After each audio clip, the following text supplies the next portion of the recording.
2. 2, 2, 2. Check 2. Hello. Hello. Chat, are you with me? Are you with me, folks? Hello, friends. Hello, friends. I'm not muted, Dave. No. No, I'm not. I see the little line moving. You're muted, sir. You're muted. You think as if I would make a mistake like that? We're Diet Coke twinsies. Very nice. We're all cracking a couple of frosty DCs over here. There's nothing better on a nice day like today than to crack open an ice cold frosty DC.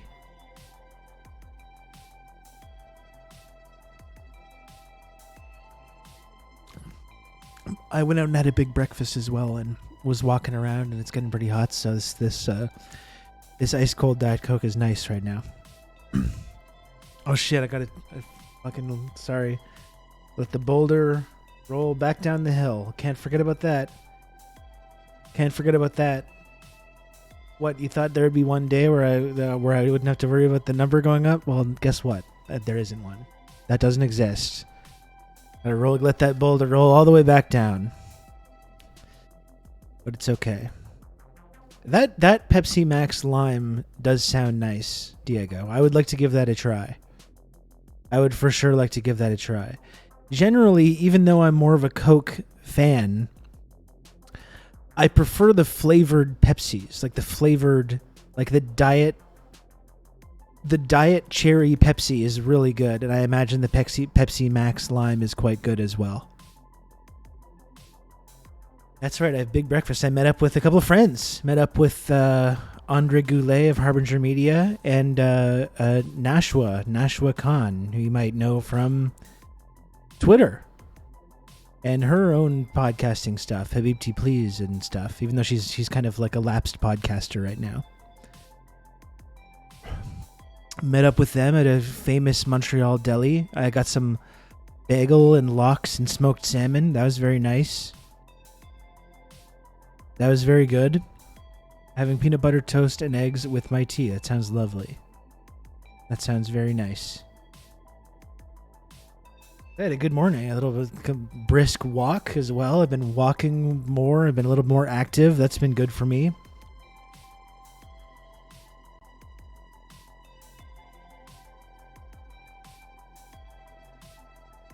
No, I didn't get any smoked meat. We don't do pastrami here. We do smoked meat, which is different. I don't know how exactly it's different, but it's different. Something about the cooking process or the spices or whatever it is.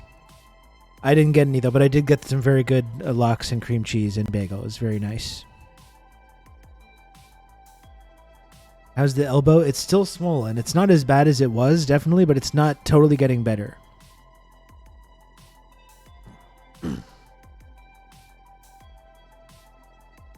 It's actually really annoying because my health card is expiring. I think I mentioned this, and I have to apply for a new health card, and they send me the fucking form. And I remember having the form and being like, oh, I'm going to do this. I'm going to be responsible and fill this form in a timely manner. And I got my pictures taken and everything. Now I can't find the fucking form, chat.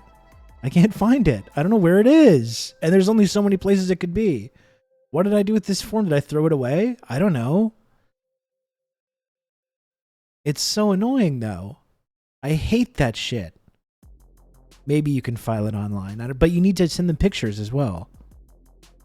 I really am so frustrated with myself with this stuff sometimes. I have such a difficult time fucking organizing stuff and remembering how to do this shit.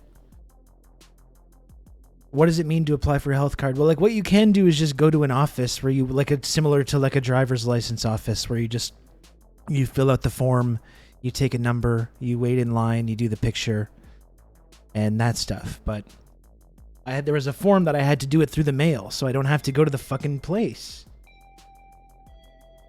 I can just fill in the form, attach the pictures, send it in, and they send me a new health card in the mail, and I can't fucking find it. I can probably print out a new one. It's probably not that big of a problem. In fact, I'm probably using this to procrastinate from getting a new form. If I had just decided a week ago just to find a new form, I could have done that. And now I'm using this as a way to prevent myself from doing the thing that I have to do. It's really tricky. Really tricky, the stuff going on up here, the way that works, you know?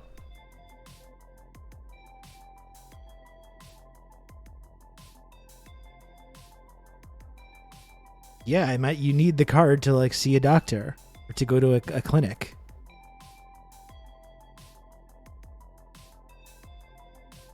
I will figure it out. I will figure it out next week. Okay, this is my promise to you.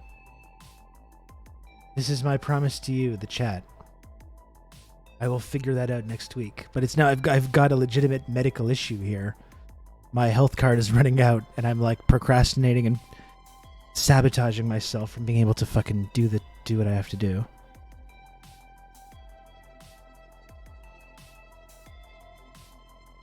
Yeah, you need a specific like Medicare card. You can't just use your ID. Like you need like the card for the health system.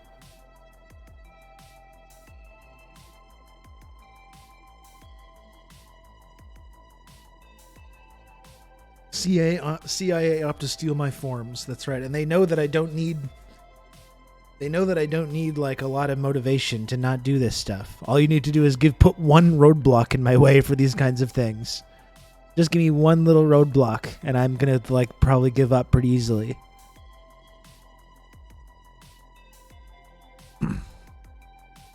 It do be like that sometimes.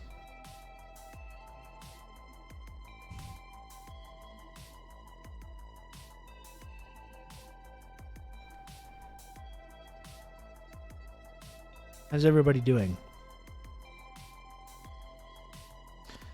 Americans can at least walk into a doctor's office, but it costs your life savings. Well, that's the part I want to avoid, you know? Like even though Canada's health system is nowhere near good enough and is being privatized and has all these problems, like it has been good like the last 20 years. I've never really had much of an issue. Like when I have health problems, I don't have a family doctor, which that's one issue. Like it's kind of really difficult, next to impossible, to get a family doctor. But there are just health clinics that you can just book appointments with. And yeah, you might have to wait. It might be kind of annoying to do, but you don't have to pay. You can just make an appointment with it and you can see a doctor. And that's how I've gotten healthcare for the last 20 years. I'm going Rob mode, eating instant noodles for lunch. It's a good mode to do. It's a good mode to have. It's a good way to be.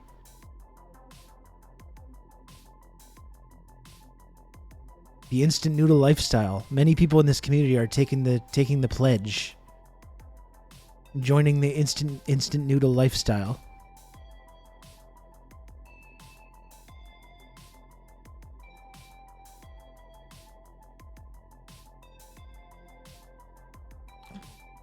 So what are we doing today, folks? What are we doing today? I thought about just not doing the stream today. Literally cooking nudes right now. Hell yeah, Johnny. We love it. I thought about just not doing the stream because I was like hanging out with friends and it was kind of nice. And I was like, maybe I just shouldn't do the stream and maybe I should just continue like hanging out with other human beings. And I was like, wait, no. The weird strangers in my computer need me. I'm sorry, real people, real human beings. The weird strangers in my computer, they're relying on me. They're relying on me here. I have to show up for them.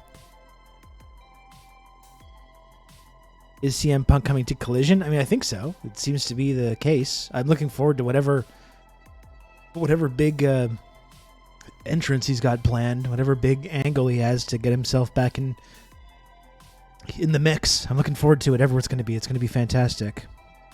You touched enough grass for today. Thank you. I had real human interaction for like 2 entire hours. Now it's back to the online world. Why enjoy this beautiful day outside when I can sit here and stare at my computer, injuring my elbow in the process?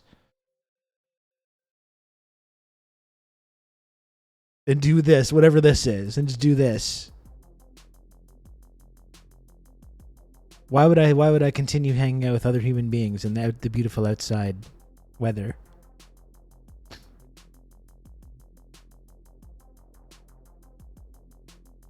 That's right. You can always rely on me, folks. That's what it's not just a saying. It's not just a meme. It's not just a catchphrase. You can count on me, okay? You are going to have good old Rob to talk you through all this, okay? That's a promise. Some people might just like to say things. They might like to have catchphrases, or they might just like to say these things so people remember. No. I take this shit seriously.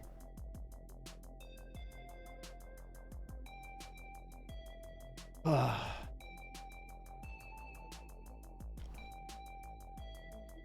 I don't know, in the sports world, the big Nuggets win last night. The hated, failing Lakers headed for an embarrassing exit. Enjoy that. Enjoyed that. I finished 3 Days of the Condor last night. It took me like 3 days of the Condor. It took me 3 days to watch the movie because I'm fucking so old and I can't stay awake for this shit anymore. No, I did not stay up for the 4 overtime Panthers-Canes game. No. Now that I'm completely disconnected from hockey. I was maybe mildly interested in the Leafs and maybe the Oilers doing stuff, but now it's just like, fuck it, I don't care.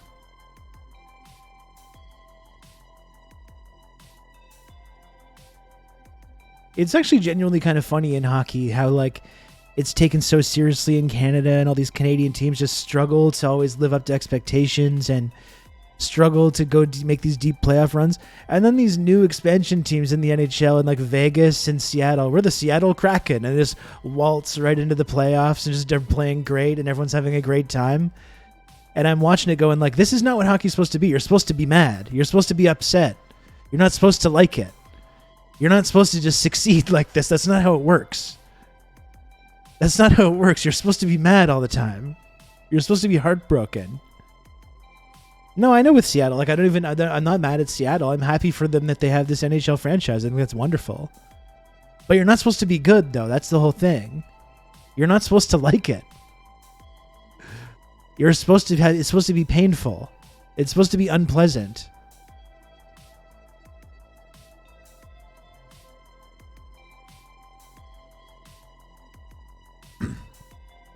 Something weird about basketball is how a team will get almost to the finals, and if they fall like one series short, the fan base seems to en masse for the coach's head on a spike. Like, getting to the conference finals is pretty good.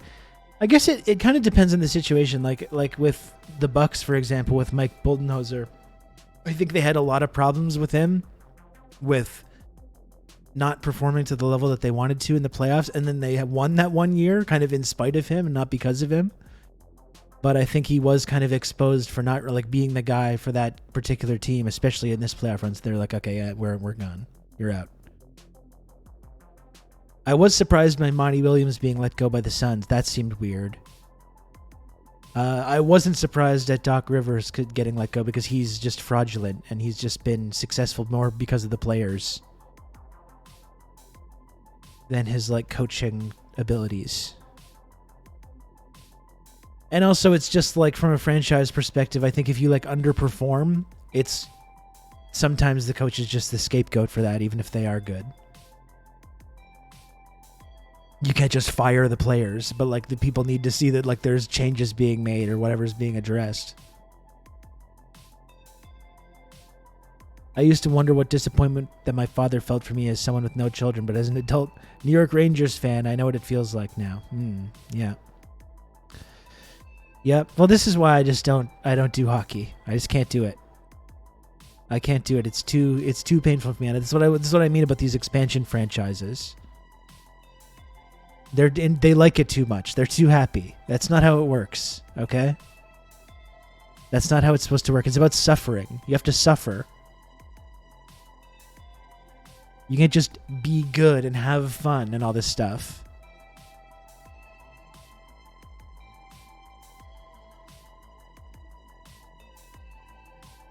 It's not acceptable.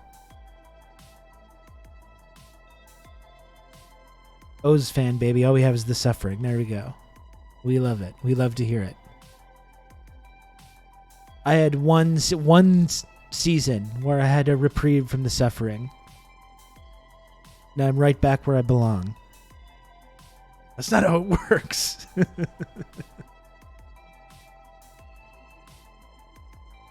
Yeah. Pretty much.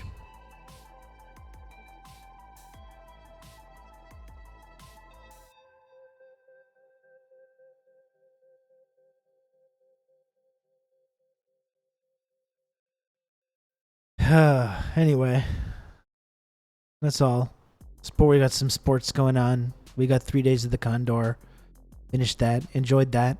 Looking forward to getting more into my 70s paranoid political thriller mentality. Maybe do the Parallax View next. The last time I had a reprieve from the suffering as an Oilers fan was when I was like 3. Well, that's the thing. Like they were a legitimate dynasty for the whole 80s, really. So I guess you just caught the tail end of that. That must have been nice. Must have been nice to be an Oiler fan during that period when they just dominated everybody year after year after year.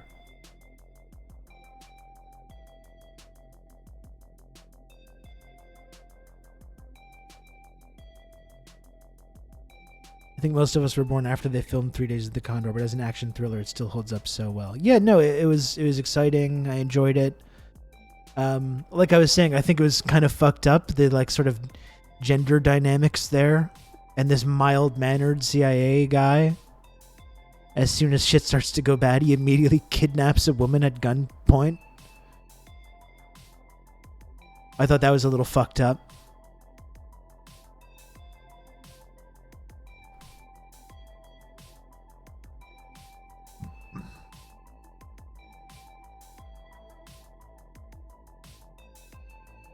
Good flick, though. Very good flick. But yeah, it was funny. It's definitely funny from like a future Marxist perspective watching these movies, too, where it's like the mild-mannered CIA guy in 73, and he uncovers this thing that's going on. It's like, oh, the CIA is doing some messed up stuff. They assassinated these people. And it's like, it's 1973. Like, do you know what the CIA is doing right now? Right at this very moment. And you're contributing to it. You're getting paid by this organization. You're a part of it. You're helping them do it. They're literally committing fucking genocide in Southeast Asia right now at this exact moment. And you support that. And he's like, well, I think this place might be bad. And it's like, yeah, it's bad, man. Yeah, it is. It's very clearly bad. Are you not paying attention to what your company is actually doing around the world? Like, they're doing very fucked up shit. Yeah, for like 40 years at the time. Yeah. CIA bad? Buh? I know. It was very shocking. It's very shocking for Robert Redford in this film to learn this. I think the CIA is up to some nefarious stuff here. So I think it's like enjoyable. Like you still enjoy it on an action thriller kind of perspective, but I think it is definitely way less sympathy for the protagonist than I think maybe I was supposed to have. Still enjoyed the movie, but I think from that perspective it was really interesting too. I think the CIA might be bad. Oh my. In 1973, I'm just coming to this conclusion.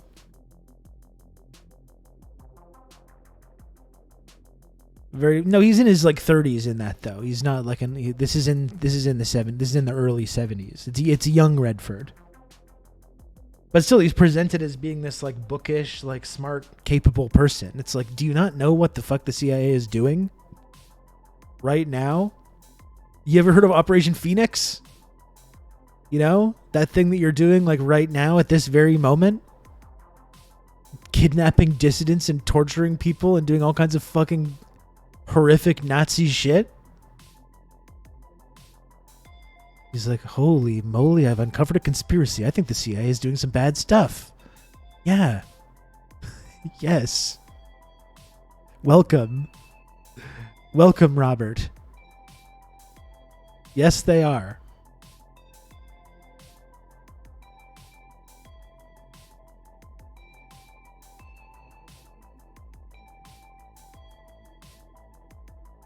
He for sure knows what Vietnam is. For sure. I really loved how computers were still in their infancy when they filmed 3 Days of the Condor. What they did with computers in the movie was super cool. Like even how the CIA is looking for him, you can call an emergency number where an operative runs his recording through a computer and identifies the phone number dialed. Yeah, that was cool. There's some cool little tech things in there.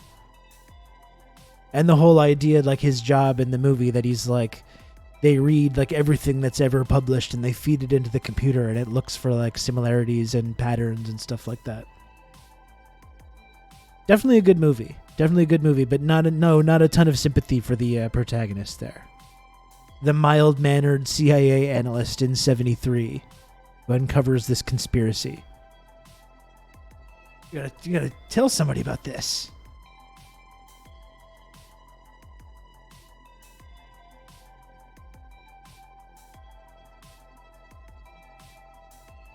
Good flick, though. Oh, shit, I don't want this. What am I doing? I don't want that.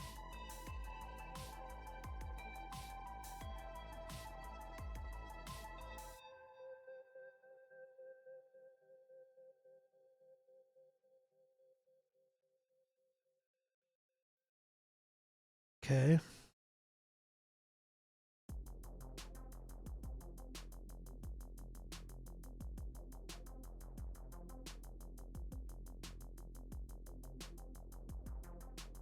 Yeah, that part is quite intense, Diego. I don't want to spoil this 50-year-old movie.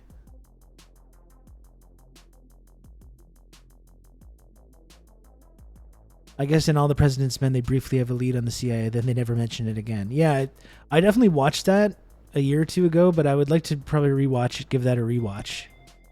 Especially with all the stuff about Nixon and the CIA and the deep state and all that stuff. Would probably give that a whole new meaning as well. You know, all these liberal journalists that thought they were heroes for bringing down Nixon. You realize all the other nefarious power plays being made at that time that they were just a part of. Knowing or unknowing assets to these intelligence agencies. To take down good old Tricky Dick.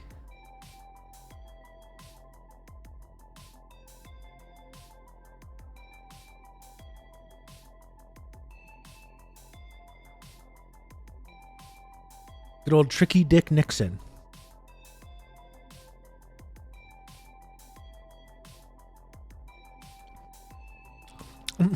Turns out Nixon was a good guy, but you feel foolish. I mean, I wouldn't go so far as to say he was good.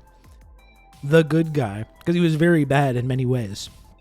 But it's certainly a lot more complicated and nuanced than I think that generation has made it out to be. We defeated this corrupt president.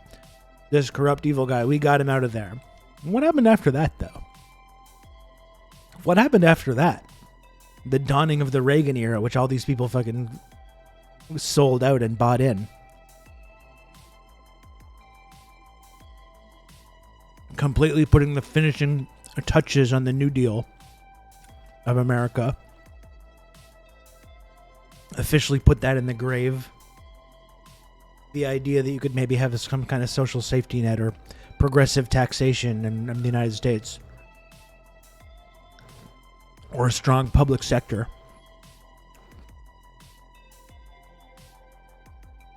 While he did create the EPA, he also made marijuana a big issue with the war on drugs, so he can disrupt people of color and lefty communities. Yeah, for sure. And bombed the fuck out of Cambodia.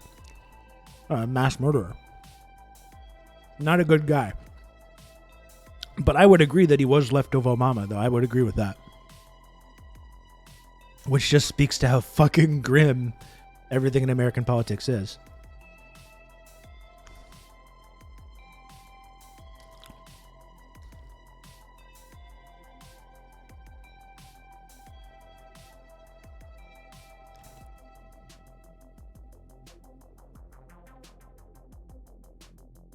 Barf Sacco Crumbo. The Oliver Stone Nixon is so good, Diego. So good. So good.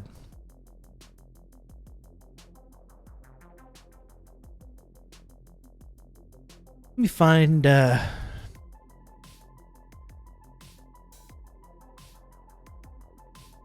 me find something we can take a look at today. And by the way, folks, remember... I turn down the opportunity to touch grass and have contact with other human beings to spend my day hanging out with you folks, which I'm happy to do.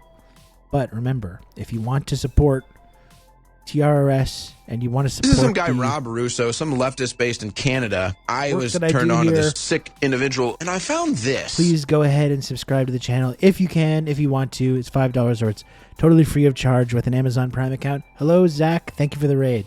Zach Raiders, bring it in. Bring it in here. Welcome in.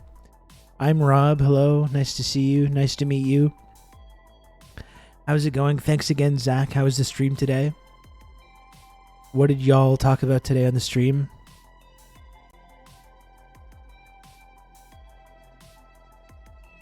Welcome in. I was just pitching my viewers on maybe supporting the channel a little bit. I don't know if people want to do that. What up? Hello, J Bo 69. We simply use the computer to mark up the size of the account. Exio Duck. That's okay. Thank you for the 100 friend coin. I appreciate that. Thank you for that. Very kind of you.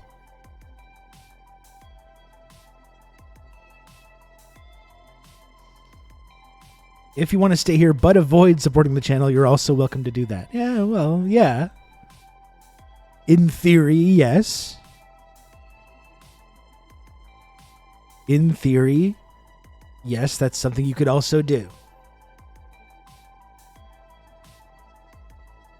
That is one thing. You know what? I just see that there's talking about CIA intrigue. I think this could be a great video to watch today. There's a new video on Breakthrough News with our friend Ronnie Akalik about Operation Gladio.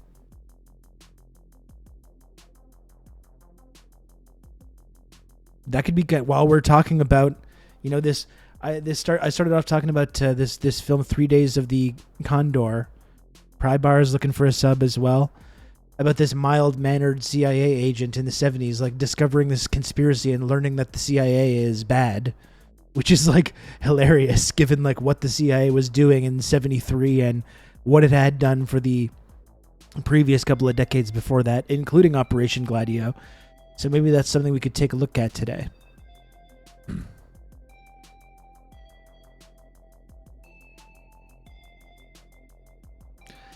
Yeah, Italy having a fascist PM right now. Totally unrelated. For sure, yeah. For sure. Absolutely. By the way, did you see, like, on, I was posting that TikTok I did the other day where I dunked on Noam Chomsky and defended the Soviet Union. And I noticed yesterday after the stream that it got taken down by TikTok because of bullying and harassment. Because I advanced to kind of like dialectical materialist defense of the Soviet Union against Noam Chomsky's anti-communism. And it got taken down by TikTok because of bullying and harassment. Just this basic idea, which was not controversial, which was like that I was saying that that in the Soviet Union they raised living standards for millions of people, which is just a fact. I mean, that's just a historical fact. They overthrew feudalism. They raised living standards for millions of people. They won World War II. Yeah, there were problems and there's, you know, it was contradictions. It wasn't perfect. But it was just pointing out, like, that's what socialism, it's not the workers owning the means of production. It's a process of struggle. It's a class struggle, which they were engaged in. And so the idea that they were not socialists is just silly because they were engaged in that class struggle. That's socialist process.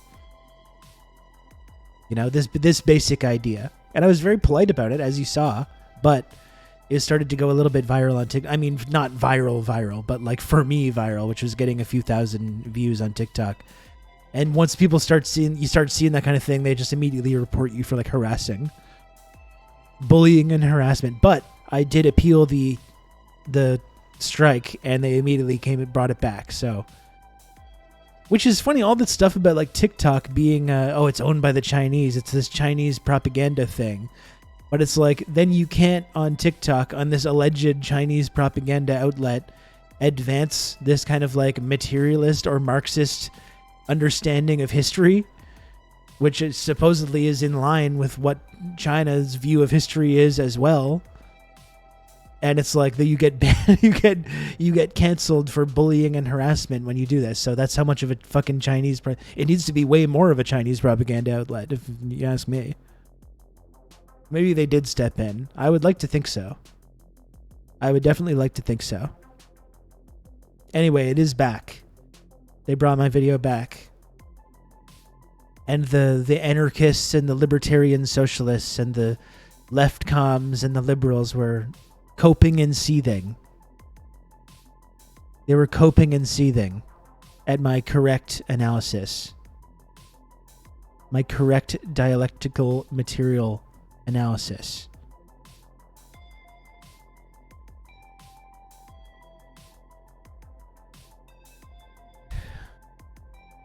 I think talking about Operation Gladio is good considering all this stuff we were talking about earlier about the CIA.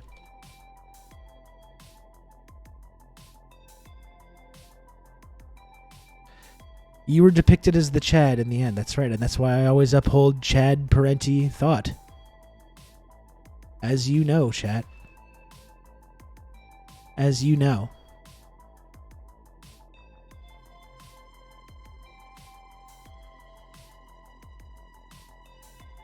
So speaking of creepy, horrible, nefarious stuff that the CIA was up to, Operation Gladio ranks right up there among the most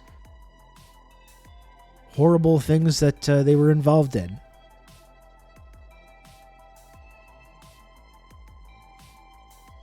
Oh, no, that's not what I want.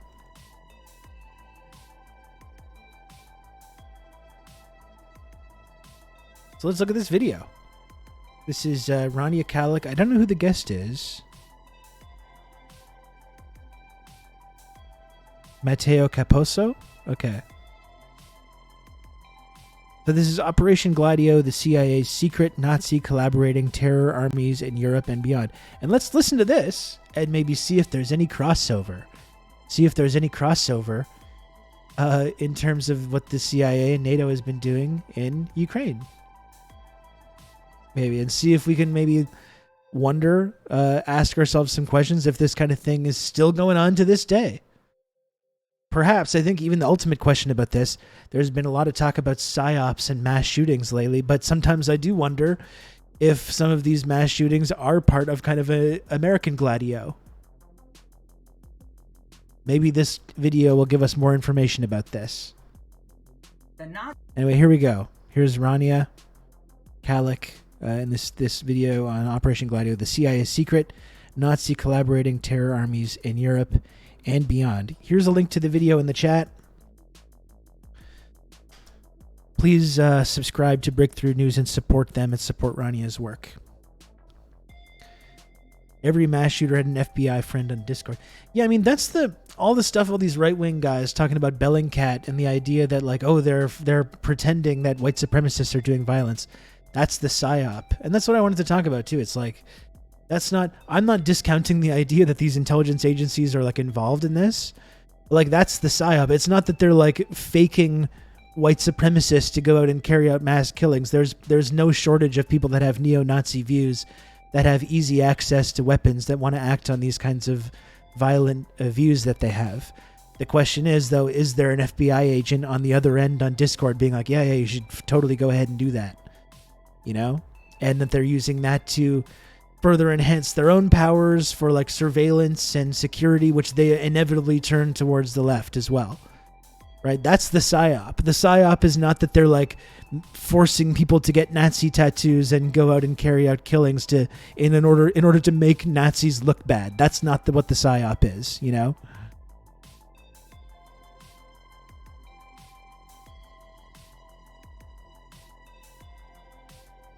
Anyway, let's watch this video on Operation Gladio. Maybe we'll learn some pertinent information that might remind us of our current situation. Here we go.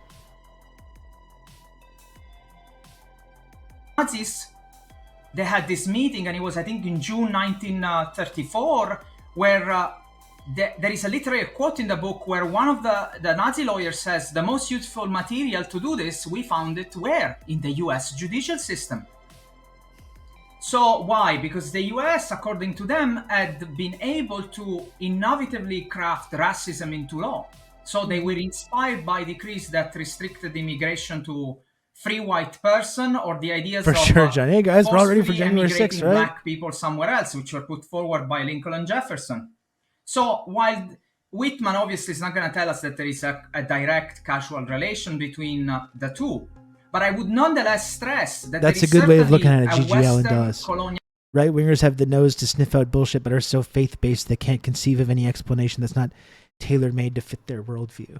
No, they think like the woke leftist liberal FBI is like faking the fact that there's violent white supremacists in order to make them look bad and launder their left wing views or something like that. Something totally preposterous like that, you know? Yeah, with the governor kidnapping thing, it just seems like there's FBI guys involved with all these things. But yeah, and that doesn't mean that like there's no shortage of people that genuinely hold these beliefs. Like that's the whole thing with January 6th as well. We can and should, and I have talked about the role that the intelligence community may have played in that process. They're all these Proud Boys and one percenters are all FBI informants, and we know that they're involved.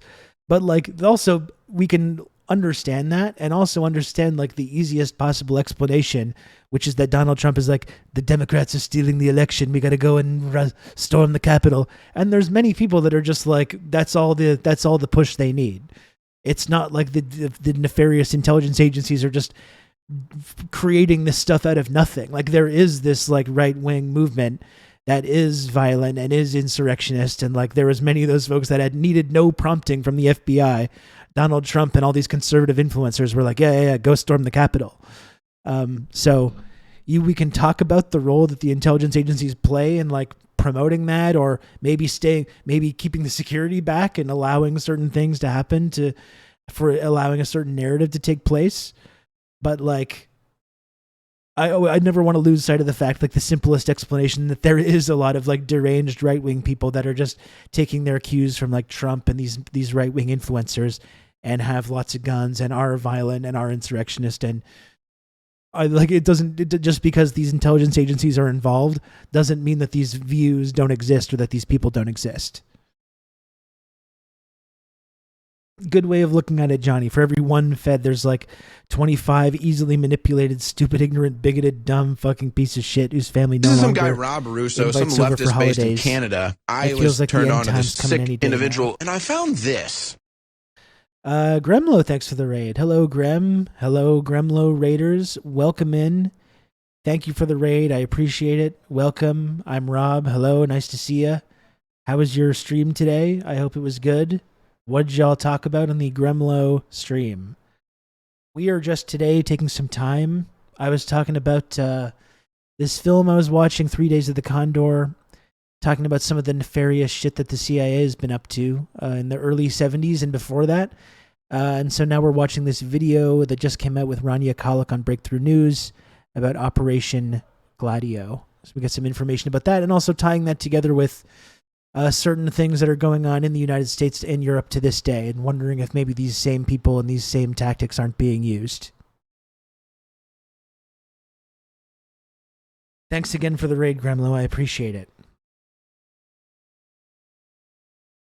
And if anyone right now still at 0.35 subs, despite my mild promptings, if anyone wants to gift subs right now, that'd be a good time. That there's some new community members and new folks that we might bring into the fold here. By the way, smash the follow button, folks. Smash the follow button if you can. That's totally free of charge to just smash that follow button. If you want to join the community, if you want to chat, you want to get notifications that I'm going live. You can count on me. You're going to have good old Rob to talk you through all this. And look at that, a brand new community member, MacMick97. Thanks for the tier 1 sub. Very much appreciate it. Thank you, MacMick. You can count on me. You're going to have good old Rob to talk you through all this. Thank you, Diego, for the 2 gifted subs. Thank you, Diego. I really appreciate that. A fellow Canadian. Well, don't remind me. Don't remind me.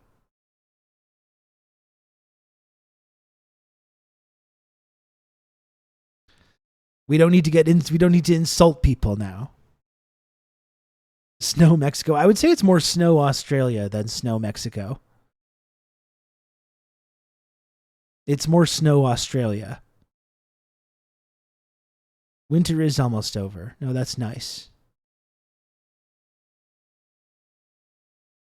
Can you identify the Canadian wolves in this picture?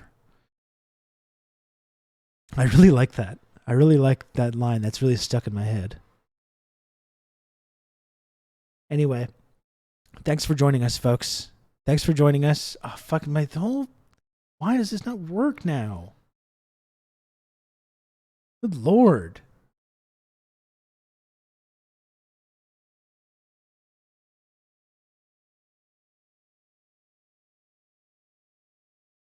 Figure that out later.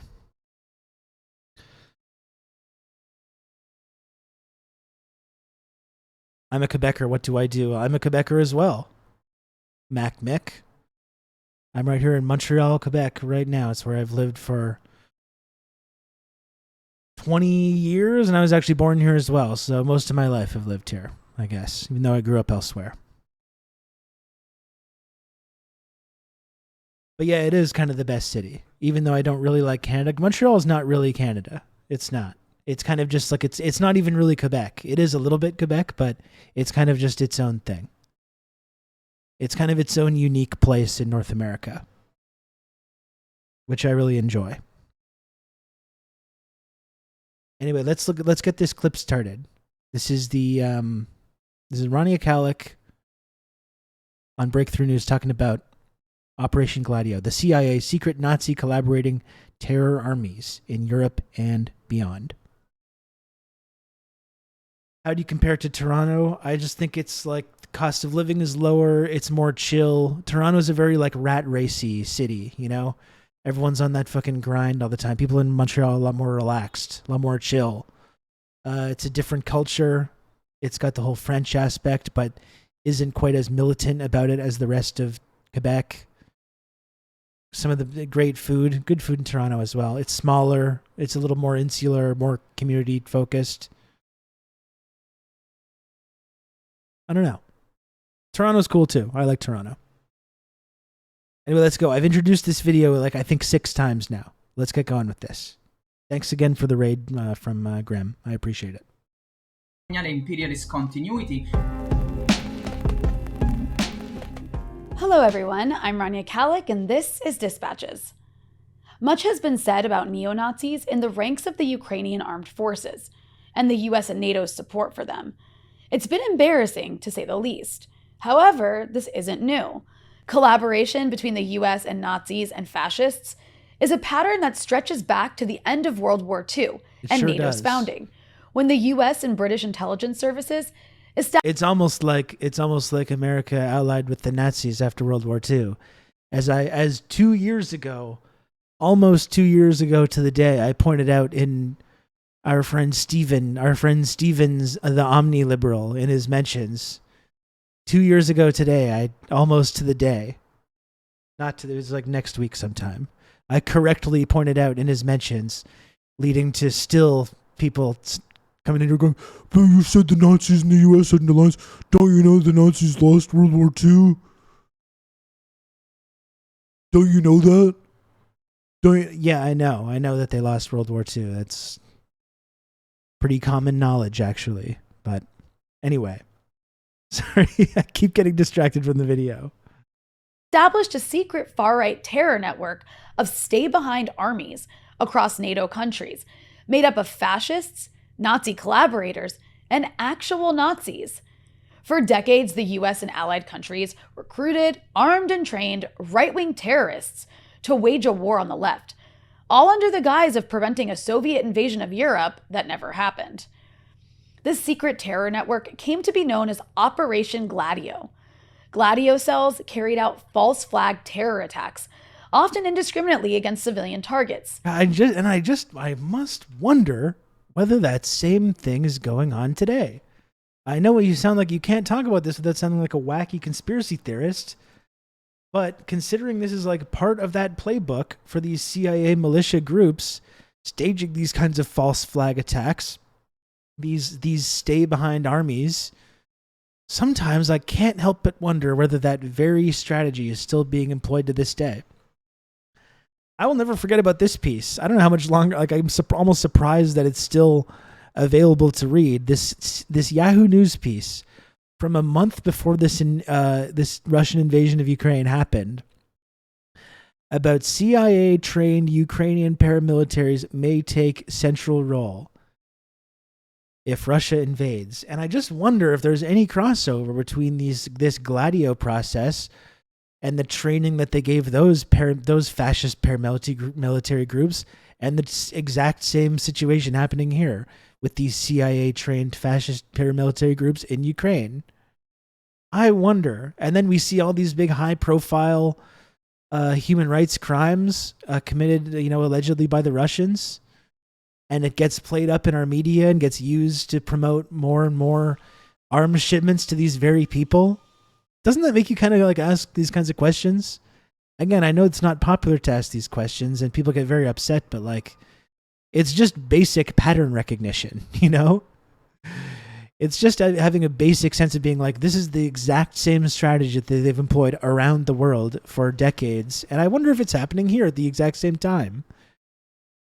If you're like, you love Putin. And it's like, well, no, I don't actually. It's not really about loving Putin. It's more about just like recognizing what the CIA has been doing around the world for a really long time and wondering if maybe they're still doing the same thing. Again, the fact that these paramilitary groups were trained by the CIA, that's not a conspiracy theory. That's not like what are you, like a Alex Jones, like Putin guy? Like, no, there's fucking Yahoo News reporting on this, or the Ottawa Citizen, and the number of other reputable sources. I know the Canadian Intelligence Service was part of this as well. There's all kinds of reporting about the CIA and Canadian intelligence and these intelligence agencies arming and training and funding these groups. That's not controversial. So really the only question is, what are they being trained in? Are they getting the exact same training that the CIA has given to fascist sympathizing stay behind armies all around the world for decades? I don't think it's that unreasonable to ask that question. I really don't. But it's very upsetting to some people. Anyway. These were then deliberately of course blamed SAS on the was left. there. The overall purpose was to maintain capitalist control of Europe, to prevent the election of communist parties, and maintain imperialism in the global south. This pattern wasn't isolated to Western Europe.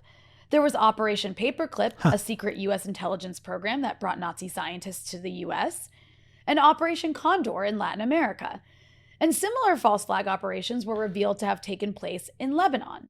The scale of Gladio and similar programs is still being understood as more information becomes declassified. But what's already known raises questions about how in bed the US and its allies remain with far-right forces as they escalate Cold War 2.0 against China and Russia. Here to help us understand Operation Gladio and why it's still relevant is Matteo Capasso, the Marie Curie Research Fellow at Columbia University and the University of Venice, Italy.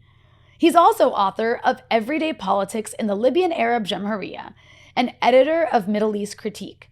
His work focuses on the nature and impact of US-led imperialism. But before we jump into it, this is just the first half of this episode.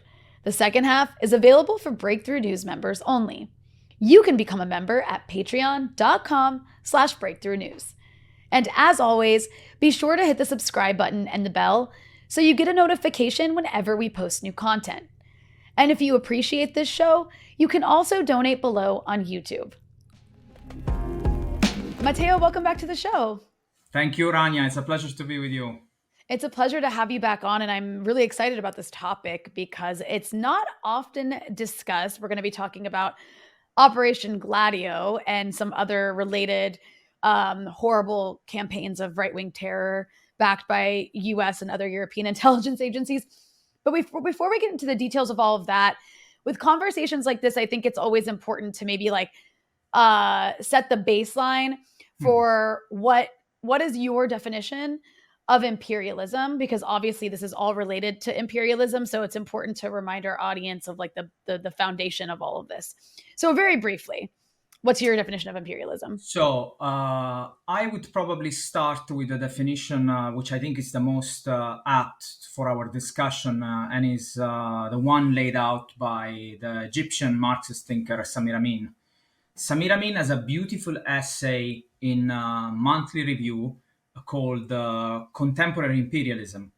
In this essay, you see that Samir Amin refers to imperialism as, the imperialism of the triad, meaning the United States, Europe, and Japan. And he talks about imperialism as a social phenomenon that walks on two legs. And it's really, that is I'm Steve from grateful Blue's actually Clues. That's right. to this definition because it was raised by one of your, he's rebranded. one of your interviewee, which is Bikram Jill. And Samir Amin refers to the imperialism as walking on two legs. The first one being the economic leg.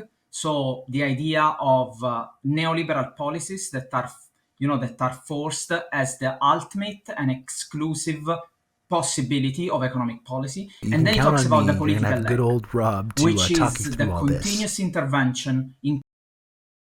Ryalan, thank you for the gifted sub. Thank you, Ryalan. 86. Thank you for the gifted sub. I appreciate it. Including wars against those who reject imperialist policies and intervention. Well, I would probably add to this a third leg, which is, the ideological leg, the need to manufacture consent, to produce that wealth of ideas that makes sure to reproduce the economic system of production in which we live, capitalism. Yeah.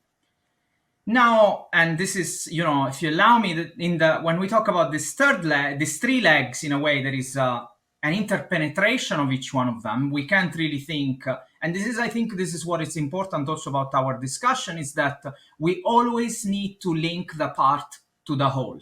This is when we are doing a dialectical analysis. We cannot think of the domestic and the foreign, the internal and the external. We're always doing a word system analysis. This means that the moment you change one variable, the whole changes. You can't just speak and choose what you want. And you had the correct reaction to that, Yogi Wan. Precisely when it comes to the military leg, so basically to the political leg and the military dimension to imperialism, we always think of military operation, but we really need to start facing the fact that the political leg can operate through covert operation, clandestine, false flags operation, funding of opposition groups that are way harder to track because we enter a terrain which, it's very secret for the ruling classes. Obviously, the mainstream media is going to call it conspiratorial. We all know that. And so we really need to be careful in putting all these threads together and all these various elements to understand the legs that imperialism uses to walk and to maintain itself. Well, that's a really important, it's really important to emphasize all of those things. And of course, that last leg you mentioned is probably the most related to what we're going to be discussing. But also, before we get into Operation Gladio specifically, where a lot of the theme here is this pattern, right, that exists throughout history, especially since after World War II, but you could even argue maybe before World War II as well, where you have the U.S. Basically actively collaborating with fascists. For sure, Johnny. Yeah, absolutely. Gladio is the provable thing that makes you sound like a raving lunatic if someone's never read anything on it. It's truly amazing how much of this history is totally unknown to people. And it's true. You can just describe true things, reported true factual things that the U.S. government and the CIA did from between 1950 and 2020, and you sound like an insane person. Just saying basic things that have been proven and reported on. And if you say, they'll be like, well, do you need to go be committed right now because you sound like a fucking lunatic? It's actively fought and memory hold in Europe. No, it's really amazing. Honestly, I've talked about it before, how, George Orwell's role, in perpetuating anti-communism and the way that reactionaries hold Orwell as a way to talk about the threat or dangers of totalitarianism or whatever. But the whole idea of memory holing and this whole like we're at war with East Asia thing, like there's some very useful, I think, concepts that are talked about in 1984, even though he's doing it in this kind of anti-communist or reactionary way. There's no other way to describe the kind of revisionism that is we've lived under over the last like couple of decades, and the way that the historical record just over time, like we use Stalin as an example, or the end of World War II, and the opinion of that just over the generations just going down and down and down because of this concerted effort to convince people of things and to change the historical record or revise it until people have a totally distorted backwards idea of like these major historical events. You know, that's why I do that TikTok about the USSR, and people get so upset by it.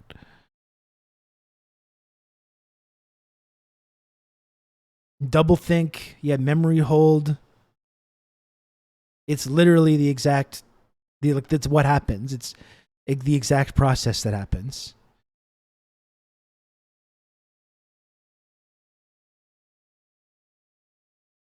Historical revisionism is part of their agenda because history is a weapon and it's on the left side. I get suggested ridiculous things because of the algorithm saying that Stalin was worse than Hitler. I know, and that's the kind of what I mean. Like in the fucking 50s, saying Stalin was worse than Hitler was correctly treated as like a disgraceful thing to say, like a form of Holocaust revisionism, a form of like fascist supporting fascism.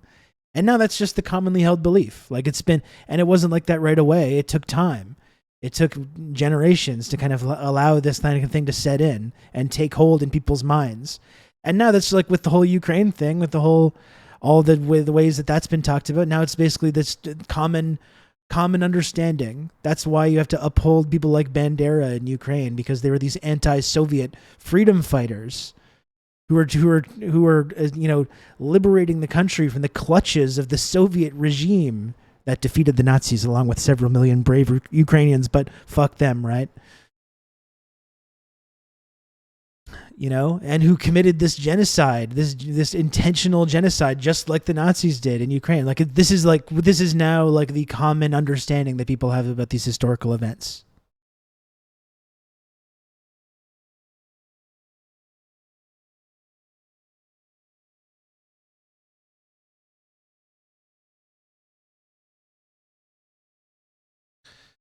Stalin would have been better off being remembered as a double-crossing tyrant had he supported the Italia, Greek, and French communists post-war, but the USSR would have almost immediately been nuked and invaded by the 50s if he had. That's the kind of funny thing about that argument too, right, Johnny, is that like as much as all of this shit that the CIA was doing, Gladio and the entire American foreign policy, anti-communist foreign policy post-war was based on this threat of Soviet invasion, when like they didn't even go far enough in supporting liberation struggles. Like they supported a lot of important liberation struggles in Korea and Vietnam and Angola and other places, but like they could have supported a lot more. They could have supported all these partisans that were getting fucked in the post-war period, but they didn't. Which is, kind of the amazing thing, isn't it? Hey, Brian, what's up? I'm just going to get a drink. I'll be right back. Covertly to try to destroy the left, to try to maintain its hegemony over the world.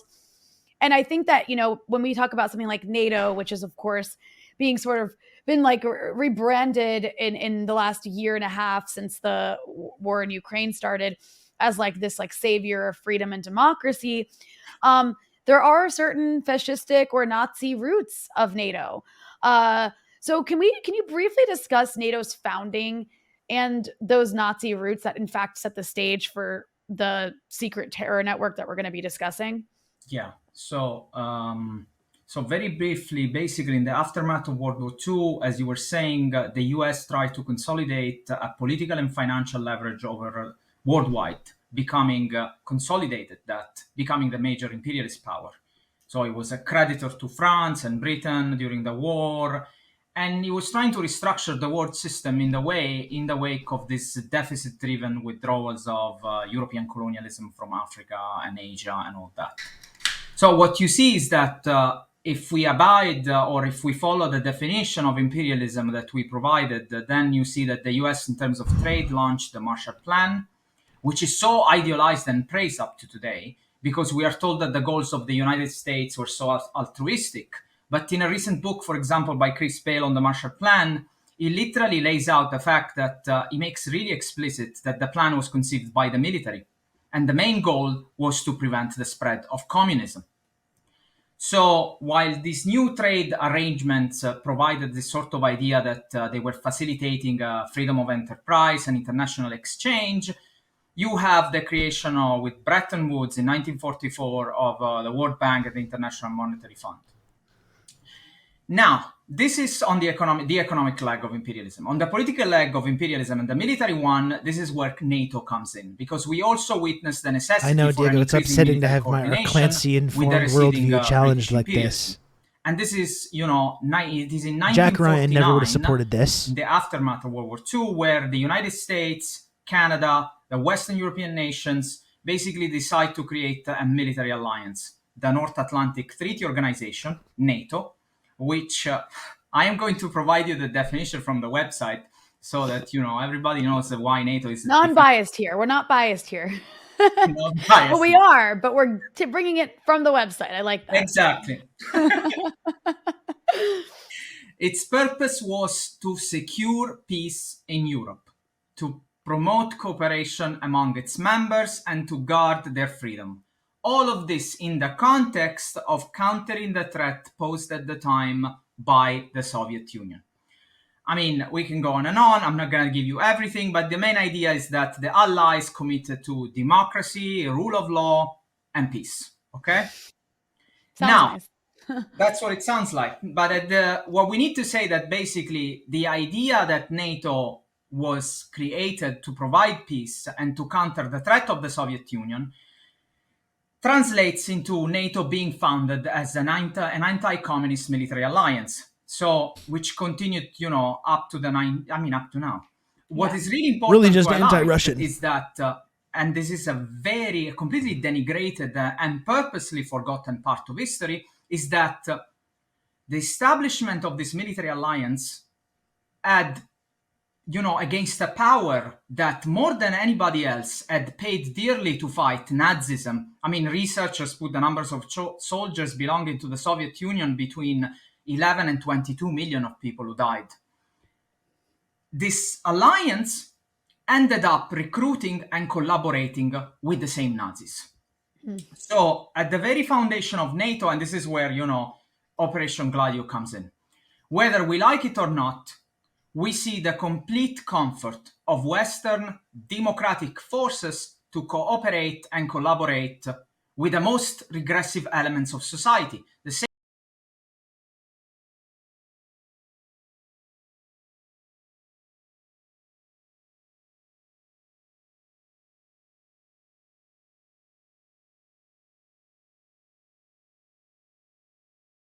Oh, fuck. Yeah, I tricked you again, chat. I tricked you because in order to boost the algorithm, I need to have people chatting. And then when I pretend to be muted like that, it makes it you fall for it, and it increases my odds of being picked up by the Twitch algorithm. So don't you feel stupid for making fun of me. No, but I was just saying to before I did that joke there, what I just did, that the way I tricked you just now, I was saying to Micmatch there. Yeah, no, it is really surprising. It's really surprising and shocking that the Russians, given this history, are uncomfortable with NATO expanding right to their border. It's amazing. Like, it's just, why are they so sensitive? Why don't they just let it happen? Why don't they just let NATO expand right up to their border? Why don't they let NATO peel off Georgia and Ukraine and make those NATO satellite sets and park missiles and military bases there and take over their military bases that are there? Why don't they just let that happen? Why are they so against this? They're so sensitive. They're so aggressive. It's really amazing the way that downplay this idea of NATO playing a role in Russia's security concerns, downplaying the whole expansion to their borders, downplaying the fact that they're totally militarily encircled by these NATO military bases and all their former allies are part of this, Why don't they just let that happen? Why are they so against this? Like, it's just fucking silly if you know this history, to still kind of downplay that as a factor in their animating their security concerns. Thank you, Sincho. I know you're an active chatter, and I appreciate you. Thank you. It worked. That's right. Like a good Pavlovian doggo. You're all puppets, okay? And that's me. That's me, the puppet master.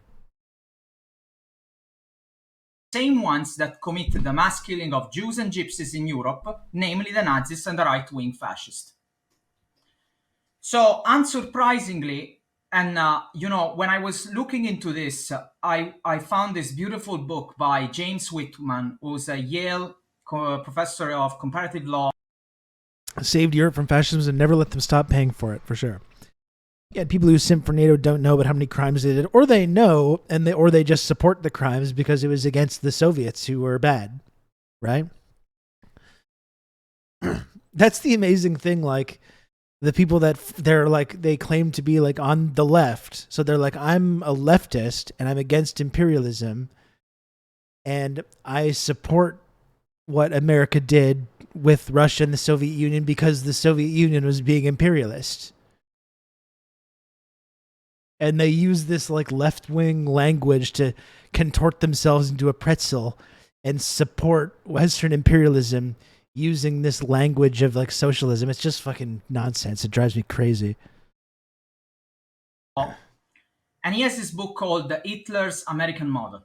And it's fascinating because we tend to think that NATO was included and collaborated with Nazis, which is true. But at the same time, the Nazis, in their very early stages, when they were trying to craft a judicial system that would lay the foundation for the white supremacy ideology, especially the infamous Nuremberg laws against the Jews, the Nazis, they had this meeting, and it was, I think, in June 1934, where there is a literary quote in the book where one of the Nazi lawyers says... The 30s are coming up again soon, folks. Are you prepared for the 30s to get a little bit crazy? The 30s the last time around were pretty wild shit. And are you preparing for the 30s to get a little bit wild again? I know I am. The most useful material to do this, we found it where? In the US judicial system. So why? Because the US, according to them, had been able to innovatively craft racism into law. So they were inspired and Canadians genocide against indigenous peoples as well. Free white person, or the ideas of forcefully emigrating black people somewhere else, which were put forward by Lincoln and Jefferson. So while Whitman obviously is not going to tell us that there is a direct causal relation between the two, but I would nonetheless stress that there is certainly a Western colonial imperialist continuity. And I have to say this, you know why? Because we're going to get, as we get into Gladio, we're going to get into the use of massacres and bombings and everything. But in 1928... I will say this, Amazing Bird Show, we're severely lacking when it comes to communist forces for World War II, the sequel. It's true that there's no Red Army anymore, which is unfortunate, but we got a pretty decent anti-Western alliance that's on the horizon here, which, as we know in this program, is something we support. And it's not the perfect... I would like a communist, an entirely communist anti-Western alliance, but that's not the one we're going to have. But there'll be some communism mixed in there, and it's in fact going to be led by a socialist country, which is going to be the biggest superpower. That's not so bad. It's not the anti-Western alliance that I would like, but it's the anti-Western alliance that we have. So we got to see the good things in it. Being based in Germany, I vote not to go wild. Well, unfortunately, Germany is getting up to some of the same old shenanigans, though. Unfortunately, they're rearming and sending arms to Ukraine to fight the Russians. Where have we heard that before? Yeah, I'll take it as well, honestly. I'll take it as well. It's not perfect, but we could be doing worse. We could be doing a lot worse. India is a bit of a wild card, but judging from some of the things that India has been doing over the last couple of months, they do seem to at least recognize which way the wind is blowing And also, I think there's a number of countries that have been allies of the West that are also kind of waiting for an opportunity to get out from under the thumb of Western imperialism. And a lot of those countries right now are seeing that door starting to open. And I think there's going to be countries that the U.S. expected to have in the tank for them start to walk through that door because they realize now is the time. Now is the time that we can finally deal the death blow to Western imperialism. You know, and that's going to be an interesting trend to watch out for as well. You know, I think about like, you know, Japan and South Korea and Taiwan and their role in like being part of this like pro-Western alliance. And I've talked about it before, but you've got to imagine that there's plenty of people that live in these countries that are like, despite all the big cultural and historical differences between all these different places, between like China, Japan, Korea, Taiwan, and these other places, Indonesia, and all these places, Vietnam. It is true, and there must be people in these countries that are starting to realize this, that they could be a totally unstoppable economic and political bloc, and they could they could play a central role in destroying the power of the imperialists that have, in some cases, occupied their countries for decades and decades. And enforce this very strict kind of like neoliberal style economic system on them, basically at gunpoint. You have to imagine that there's people in these places that are starting to get this idea, you know, that there's going to be an opportunity coming up to get out from under the boot of American imperialism and Western hegemony. That's something that I like to think about, and that actually gives me a lot of hope about the future.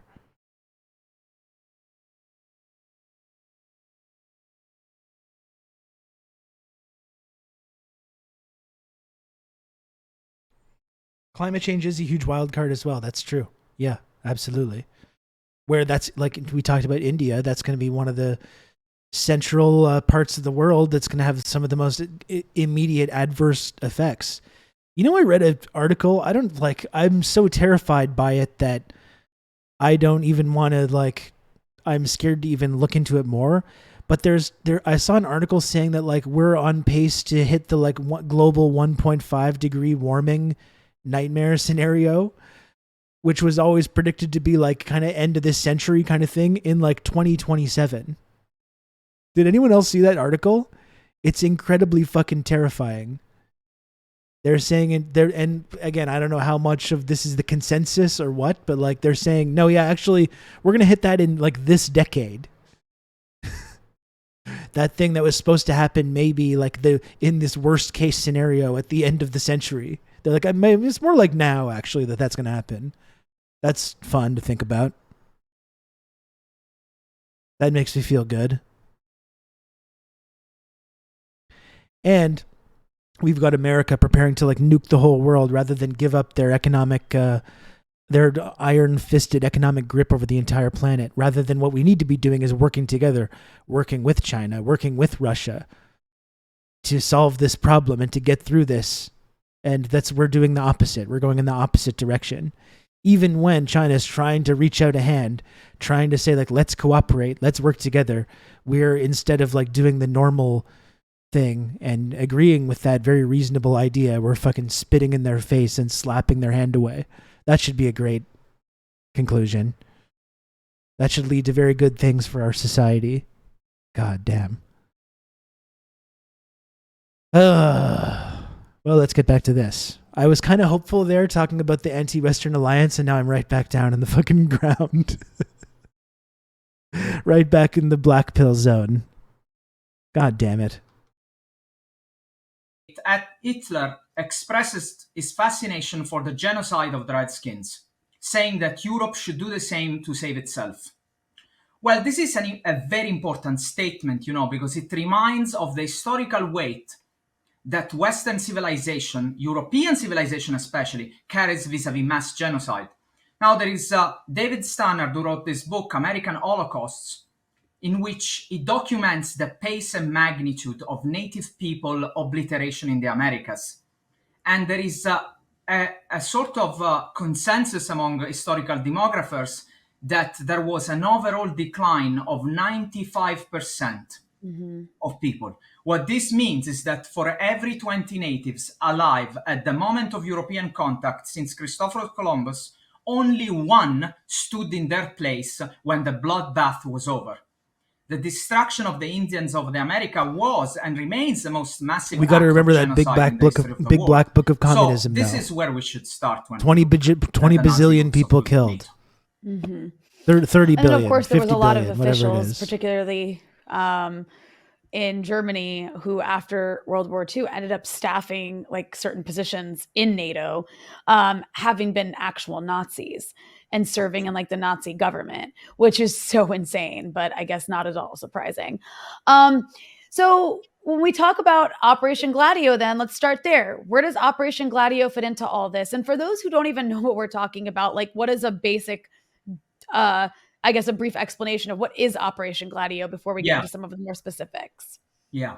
So Operation Gladio basically, in a way, starts in Italy. Gladio was the name of the operation. Okay. That was given to the Italian stay-behind secret armies linked to NATO and the CIA. And Gladio, the word Gladio it means sword, and it comes, it's related to gladiators, So this was the name that was given to the Italian operation. And it is important, the Italian operation, because the Italians are the first one to officially admit or to reveal the existence of Gladio in front of the parliament. And this happens only on the 24th of October 1990, despite the same prime minister at the time, Giulio Andreotti, had literally denied its existence in 1978 in front of a judicial investigation.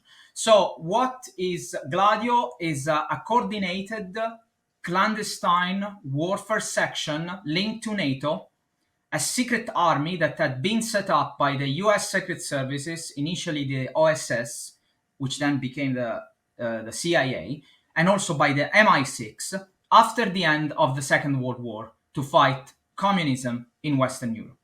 Now, the clandestine network was not just something, as I said, that was present in Italy, but it also linked to other European countries. We saw this, and we're going to be talking about Plan Bleu in France. It was in Belgium, in Norway, in Scandinavia, and all that. The idea behind Gladio was that in case of a Soviet invasion of Western Europe, the secret soldiers, Gladio soldier under NATO, CIA command, in coordination obviously with each single state, and their secret intelligence services, formed a stay-behind network operating behind enemy lines, which was something that had already happened in the fight against Nazism at the end of the World War II. So they would strengthen and set up local resistance movement in enemy-held territory, sabotaging supply lines and production centers of occupation forces with explosives. Yet, and Rania, we have to say this, the Soviet invasion never came. Yeah.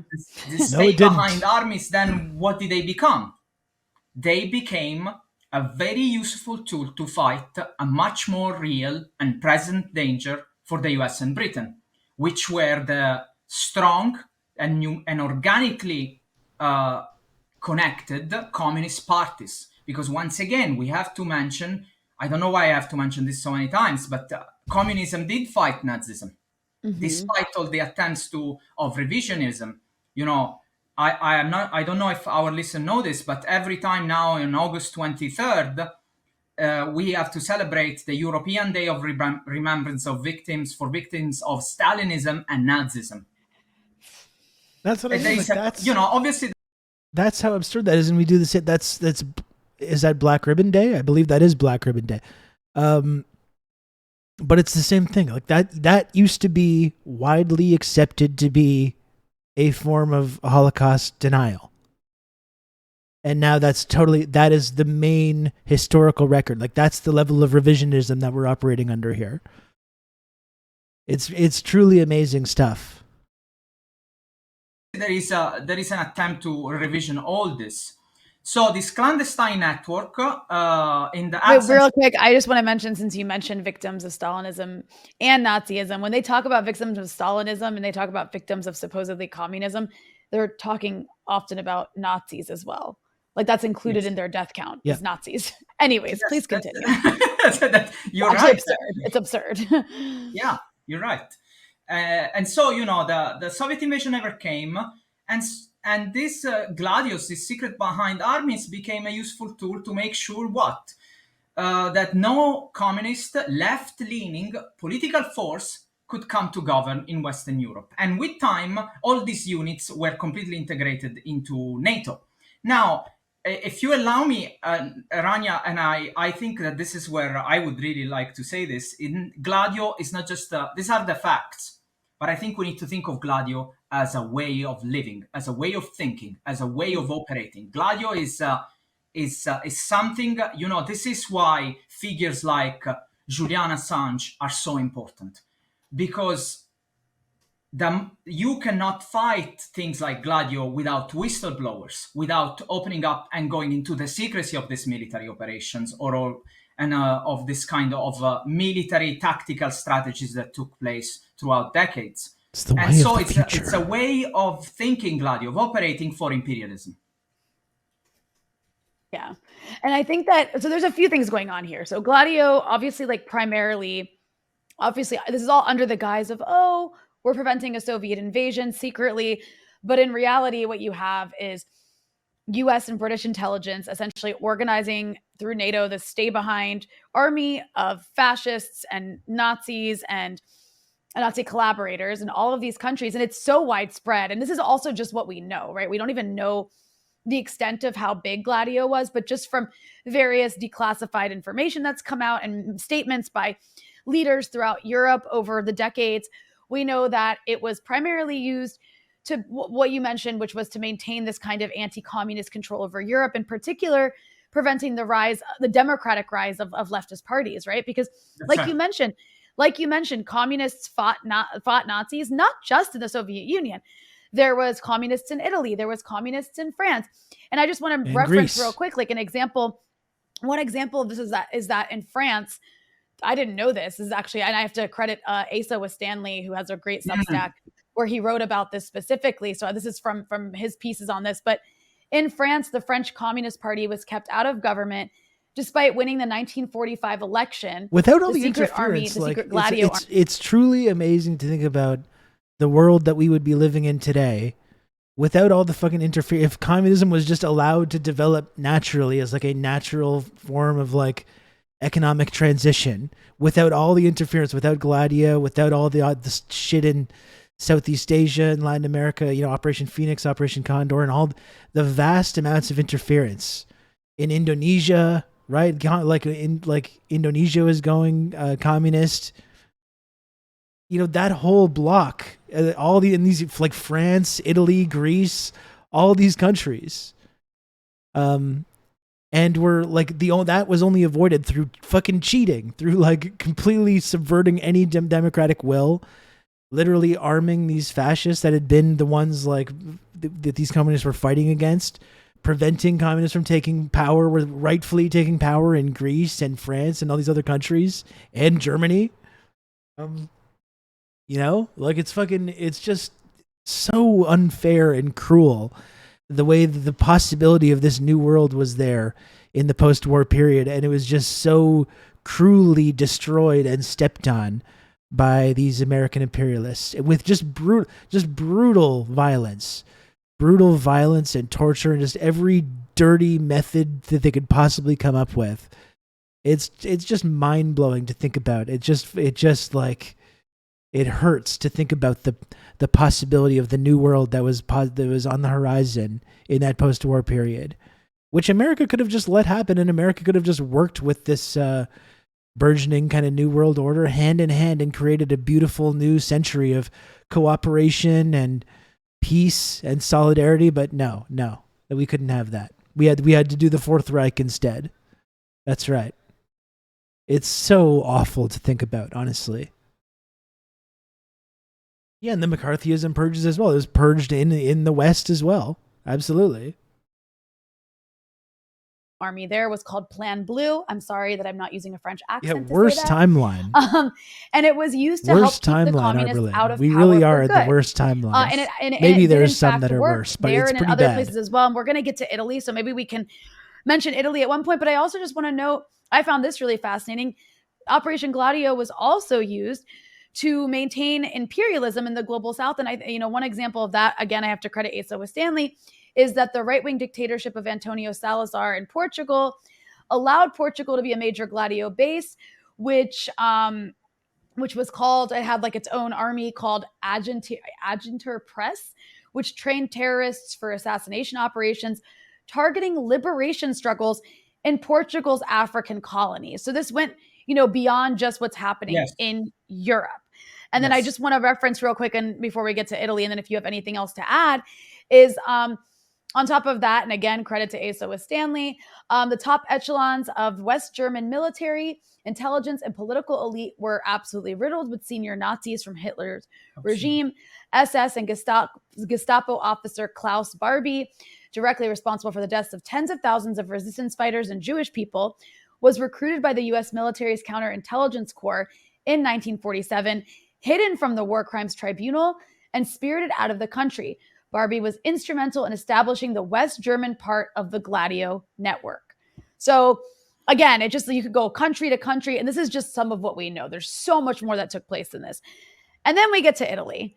And I guess that's where we can maybe zoom in, unless you have anything else you want to add about any other European. I would like to go back on some of the things that you were saying, between France, the Aginter, because actually Aginter is, it's wild when you start really looking at this kind of connections. So on the German front, we definitely have Klaus Barbie, which was, the Butcher of Lyon, He basically he literally was responsible for the murder of 4,000 resistance workers and Jews and 15,000 people sent to concentration camp. But what's fascinating about the German Gladio is that he was not the most important Nazi figure. Why? Because there was Hitler's general, Reinhard Gehlen, and I hope I'm pronouncing it right, that had started his Secret Service career under Hitler, and he became chief of Fremde, Fremde Heer, the Foreign Arms Fast, with the task of combating the Soviet Union. So what you're seeing, and again, Gehlen derived much of his information through the torture, interrogation, and murder and starvation of, historians put it to 4 million Soviet prisoners of war.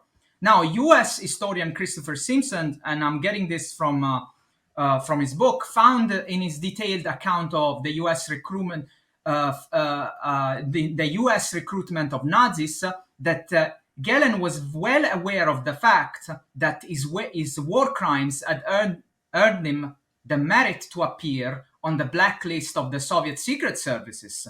So he basically knew very well, and he actually sold himself, rebranded himself to the US because he had the important information. And so there you go. You have basically two major Nazi figures which created the West Germany intelligence services.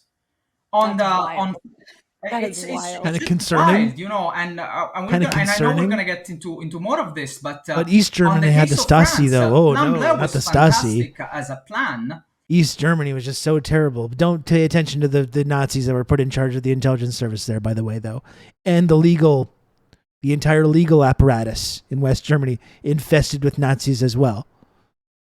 No, let's focus on the Stasi in East Germany and the surveillance that was going on there, which was maybe, given all this stuff, possibly a little bit necessary. I don't know. Maybe. Who knows? I need to draw these connections because I think they are really important, Rania. And Daniel Ganser refers to this, and then I went and looked at more into this conversation to show the strength and also the anti-colonial attitude of the Communist Party when that Plan Bleu took place. Because in the 1940s, 46, 40, you have a parliamentary debate where a woman from the French party, it's basically accusing the French government to shell the Vietnamese people. They're saying, the Vietnamese people did not shell Marseille, but you shelled Haiphong.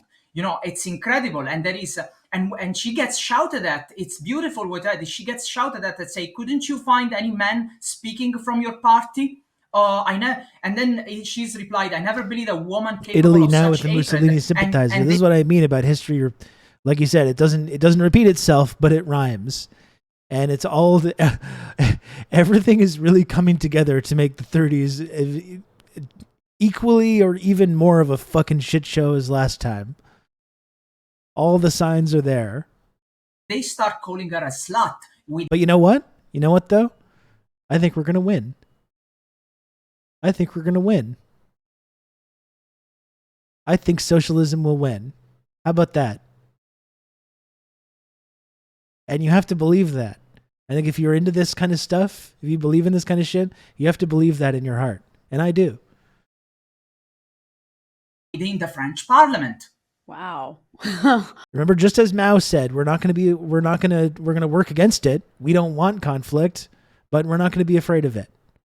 And we're going to hope that out of whatever this next decade brings, that the kind of world that we want for future generations, we can actually create that. We can still build that. I still believe it, folks. I do. And, wow. and this is incredible. And, it's to show how strong this French Communist Party was. And when you look at the American ambassador private diaries, you see that he wrote, I told Ramadier, which was the We're big socialist Sankara prime heads minister over who here, was Mac trying Mitch. to set up a We got tripartite lots of good coalition emotes. with the communists, who were very strong. The communists and the socialists that got the majority of votes in France in 1946. And he wrote, I told Ramadier, I know you're really no into the communist in voting, government Hildy. I know that. Or else. I know that. And, again, we see this kind of threat taking place throughout, in all these different countries. And again, on Hildy France, Beast, she loves voting. Talks about it all the time. Is that there were other covert This is the most important election of our lives. Such as there were covert action units like Peace and Liberty, which are funded by the CIA with well over $1 billion yearly. But this Peace and Liberty, which I'm not saying it in French, carried out a CIA operation in all over Europe. There was an Italy CIA branch directed by Sogno, and we're going to go back to that, called Pace e Libertà, with headquarters in Milan. Wow. And this is where, becomes so important to think of Agence-TRRS. Because in these years, when Agence-TRRS is founded in 1966 in Lisbon, is founded by French elements directed by Guérin Serac, who was a veteran from the wars of Indochina, Korea, Algeria, and a member of the terrorist organization OAS, Organisation Armée of American States. I like that you called it a terrorist organization. A terrorist organization, yeah. So they directly reported to the Salazar regime. And, we know that there was involvement of CIA elements. Now, what is important is that after the fall of Salazar in 1974, Agence-TRRS moves to Spain. Who do we have in Spain at that time? Franco. And this... you fund anti-communist terrorists, then be shocked when they take power. And then also you say, well, I guess we got to fight a war against these guys now. Oh, shucks. I guess we'll just have to get involved in another quagmire with these trained and armed anti-communists that we put in power, like in Afghanistan, for instance. Oh, darn. I guess we'll have to fight these guys now. Contacts were strengthened with the key structures and figures all over Europe. And one of them, and again, we're going to go back to this when we talk about Italy, was Stefano Delle Chiaie. Stefano Delle Chiaie belonged to Ordine Nuovo and Avanguardia Nazionale, New Order and National Vanguard.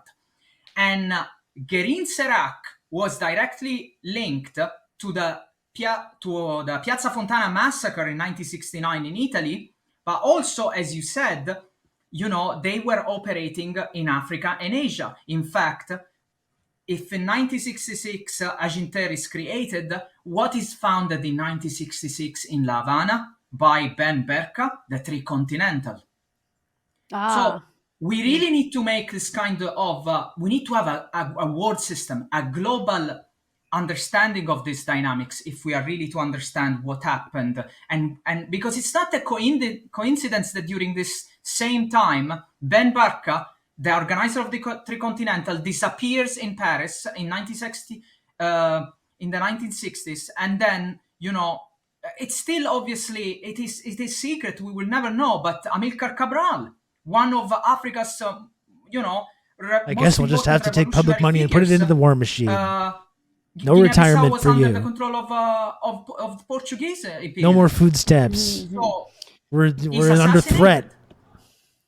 And it's on, and that's just like one of so many figures, and we'll get into it. But, when we move to the issue of Italy specifically, I think that one of the reasons that there's so much more known about Italy, specifically Italy, France, and Belgium, from what I understand, is because of declassified documents. But that's one of the reasons that we know so much more about Italy. Just some of the journalism that's been done on this, there's estimates that in Italy alone, between 1969 and 1987, 356 people were killed and more than 1,000 injured in the most protracted and traumatic terrorist onslaught in Western Europe outside of Britain and Spain. This was the so-called strategy of tension, largely carried out by armed fascist groups in collusion with and protected by the secret state. So this was Operation Gladio. And essentially these attacks would be committed, whether they were assassinations, whether they were attacks on military or police. In other cases, and oftentimes they were attacks, indiscriminate attacks on civilians, and actually terrorist attacks. In many of these cases, if not all of them, you're the good guys when you're doing strategies of tension. But it was fascists doing it. Listen, we're doing these attacks on civilians, but it's all for a good cause, though. Don't worry, we're still the good guys. Yeah, absolutely. And yeah, you got to wonder if these same strategies are still being employed with any of the terrorist attacks we've seen over the last 20 years. Can't help but wonder. Can't help but wonder if maybe that's all part of the same strategy. Does that make me a raving conspiracy nut to notice this basic pattern? I don't know. So actually, let's start there. I go ahead and kind of set the stage for Operation Gladio in Italy, and then what is the strategy of tension? Yes, before starting, if I think this is important, we have to discuss the question of sources, because this is a very heated debate. As you can imagine, conspiracy theory. What are you talking about? It's kind of like Iran-Contra. The shit absolutely never ended, and it's naive to assume that it did. Based on what? Basically. It's extremely naive. There is a lot of declassified documents that allow us to do so, but again, these are state sources. Yeah. So that doesn't mean that, everything that comes to the state obviously is biased. No, but, state sources are not free and independent. They represent powerful interests. So there's going to be an interest also to hide some things because, they're going to reveal very dirty connections that they don't want to, they shouldn't come out. So as much as we rely on state sources, and there is a whole debate in Italian historiography, for example, to the extent of the linkages and subordination of Gladio and the CIA and the Italian secret services. If you just look at the state sources, you come to the conclusion that there was some kind of connection, but you can't really say there was subordination, or you can say there were human rights violation, okay? I'm not going to say China is perfect, but seeing Xi trying to make peace in the Middle East is really giving me hope. And well, no one's perfect. No one's utopian. I think they're pretty fucking good, though. Look at the way that China's engaging in the world versus how we do it. Like what they're doing with the Belt and Road Initiative and this alternative for development in the global south. Yeah, playing a part in the peace process with Yemen and Saudi Arabia, with Israel, Palestine, in Syria, in Ukraine. China has this crazy notion where you can have a peace process of negotiation rather than the American version of arming and funding one side of a civil war and just throwing endless money and endless bodies into this fucking meat grinder until you get the outcome you want. China has this crazy policy of maybe we should sit down and talk to one another and stop killing each other. What a crazy concept. Now, if we start adding to these sources investigative journalism, which is so important, Rania, on this point, or documentary produced by, for example, Alan Frankovich.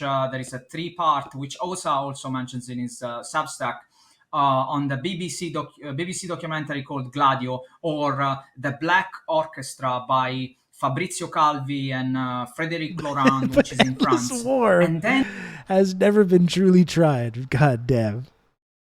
Oh my God. Can't talk about peace in Yemen without giving credit to Oman as well. Yeah, and I agree with that.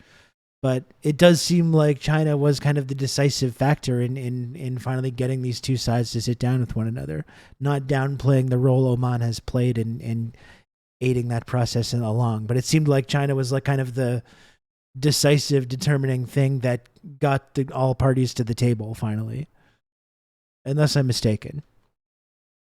Then you start looking at the testimonies of key terrorists like Vincenzo Vinciguerra, Stefano Delle Chiaie, or even CIA agents like Richard Brennecke, who had revealed about the Iran-Contra affairs, the October surprise, and all of a sudden goes on the RAI, which is the Italian state television, and reveals that who will buy the CIA weapons has been made in funding China? a secret army in Italy. But obviously, it was completely discredited. The CIA came out saying we never worked with us and all that.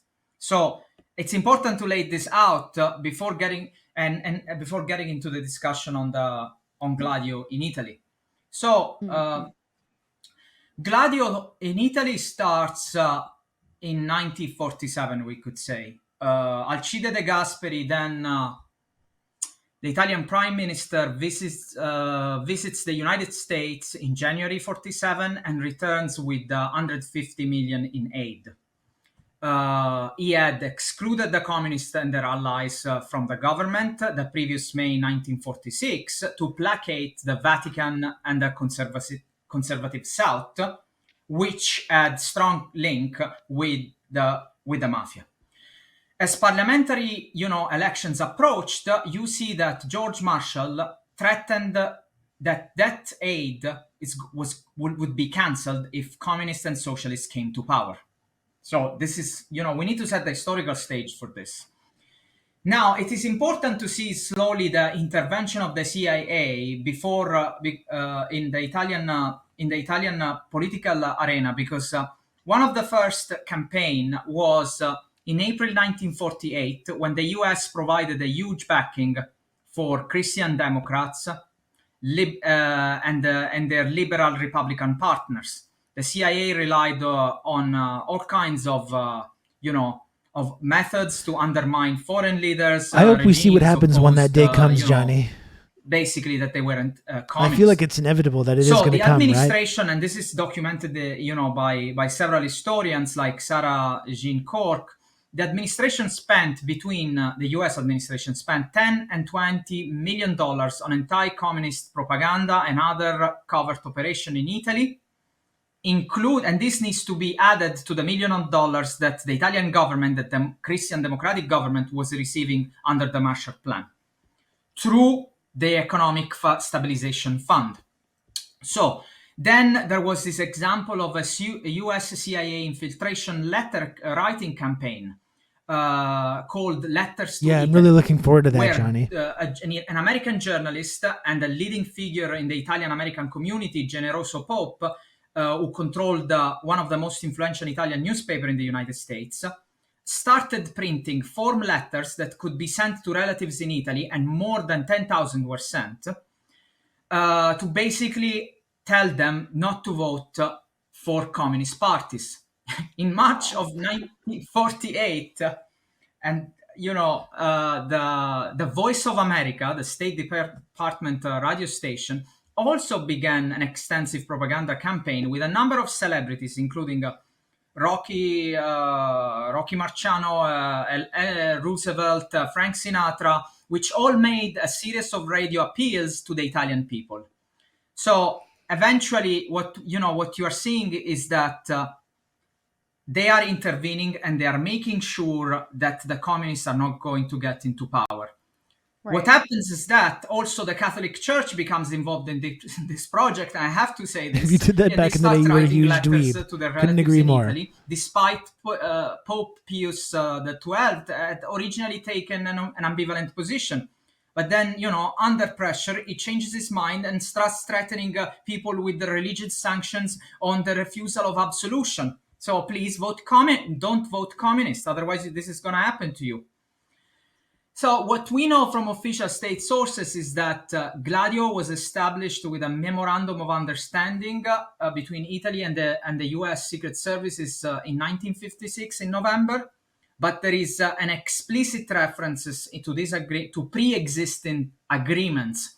So that basically what they're saying is that the CIA had confirmed all previous commitments on the matter between Italy and the US. So there was a continuity to the creation of Gladio. But when it comes to Gladio, and specifically to Italy, you also need to add, this is where really, when you look into the history of Italy, you think this is not normal. Why? Because you have to add the existence of a secret organization called the Masonic Lodge Propaganda 2 P2, which was founded by Pietro Gelli and operating between 65 and 81, the year in which the list of members and the lodge was dissolved. Entrepreneurs, including Silvio Berlusconi, parliamentarians, 2 ministers, generals of Carabinieri, generals of Guardia di Finanza, generals of the Italian Army, air forces, admirals, were all part of this P2 propaganda Masonic Lodge.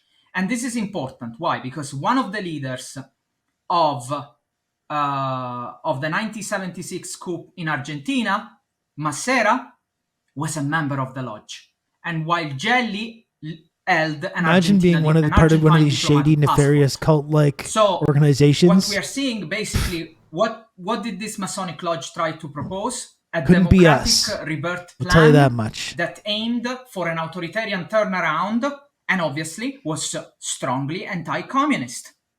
Of course. Wow. And then I'm curious. Oh, sorry. Keep going. No, I mean, and what you see is that it is a relation that brings together the most reactionary forces. I'm sure my career as a Twitch streamer will continue to be very stable, though, so I'm not worried about myself personally. You cannot just operate with external I'm gonna be doing great. Internal forces. You need to see this as a whole. The moment you change one element, obviously, this has an impact on the whole as well, and vice versa. So you see that they were absolutely comfortable to this NATO, this Gladio operation, to involve elements from a Masonic Lodge, the Italian Secret Services, because they all had an interest to keep communists out of we'll get there. The government. Mm-hmm. And in this, also criminal it pays really well, Hildy, and what I love is the security. That's what I appreciate about it. We will talk about it. The mafia was central to this. Why? Because already from the arrival of the Americans in Sicily, the Americans arrived in Sicily through the help of the Italian-American mafia and their relatives, which were drawing maps of Sicily for the U.S. Navy. But did you see Tucker thinks Trudeau is communist? I did see someone in my mentions the other day. What was I tweeting about that made people mad? Something. People are always getting mad at me about something or other.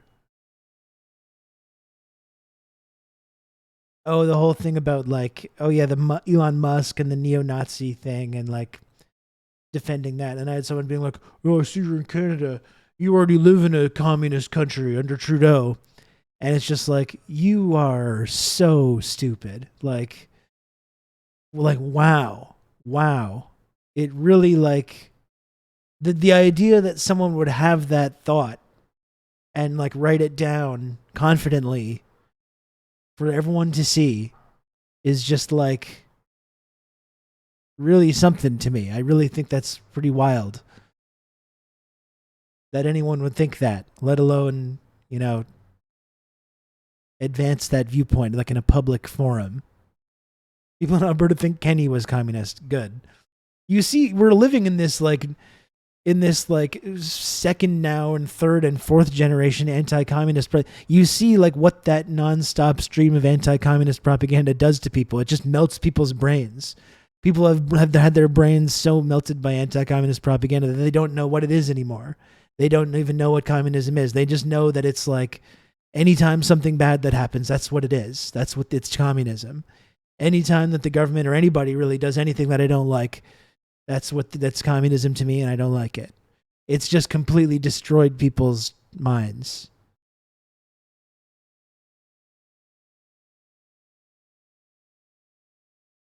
That the relationship between the U.S. and elements from the mafia is not new, because we know perfectly that elements from the American Italian mafia were asked to assassinate Fidel in Cuba. Right. And these elements will come up again in the case of Italy. They'll be linked to these operations of terrorism. And I mean, Italy did have, again, it should be emphasized, I think Italy had one of the largest communist parties in Western Europe. Absolutely. And they're coming for my toothbrush. And then so all of these attacks took away my plastic straws. The communists took away my straws. It's obviously meant to to make the left look very bad, to decrease support for communism and communists. Unless it's DeSantis doing it to Disney, then it's definitely not communism. No, it's what Disney is doing communism by having like black or gay or trans characters in their films. That's communist. That's Disney, the massive corporation, the massive, very evil corporation, by the way, is communist because they're putting gay and trans characters in in minor roles in some of their films. And the DeSantis has to go against them like that because he needs to save America from communism. It's the Marxist agenda. That's right. And something in particular that you had mentioned to me that we should talk about is the kidnapping and murder of Aldo Moro, who was the prime minister of Italy. That was blamed on the left, and actually, it's still in the mainstream. However, it is blamed to the left, but basically, what happens with Moro needs to be, obviously, as you were saying, historicized, because in 1973, Italy, the Italian Communist Party's Secretary General Enrico Berlinguer launched a proposal for a democratic alliance with Christian Democrats, and this was embraced by Aldo Moro. Aldo Moro. Now, this alliance was inspired, and we're gonna talk about this. But you see, it's crazy that you have to see all these connections at the same time. This is why I don't blame anyone. But it's really important to understand this as a global phenomenon. This alliance. So we're gonna continue with this video, folks. It is 3 p.m. I just wanted to take a brief moment to please remind people. Number one, first, here's the link to the video again. If you're not subscribed to Breakthrough News and following the work that they're doing and the work Ronnie is doing, please, if you can, support that. Okay, because it's really fantastic. Mac Mitch, I'm glad you showed up today. I'm glad you feel at home in this community. That's very good. I would just like to take a little bit of time to remind people that if you do appreciate this community and you appreciate that on twitch.tv, I'm out here every day doing TRRS and advancing this kind of a viewpoint. If you've gotten something out of being part of this community or watching this stream, I encourage you to please, if you can, subscribe to the channel or give subs to the channel or do whatever you can to support this work that I'm doing here on Twitch. It is $5 per month. It's completely free of charge with an Amazon Prime account. Every little bit helps. The only way that I'm able to continue doing this show and that I'm able to continue doing this commentary each and every day on Twitch is through the incredible generosity of our wonderful community members. So if you can, folks, please subscribe to TRRS. It really, really helps, and I appreciate it a lot. Thank you, Gen X Bushy, for the 2 gifted subs. Gen X Bushy, someone that has consistently bailed me out and been incredibly supportive of this community, which is something that I appreciate a whole lot.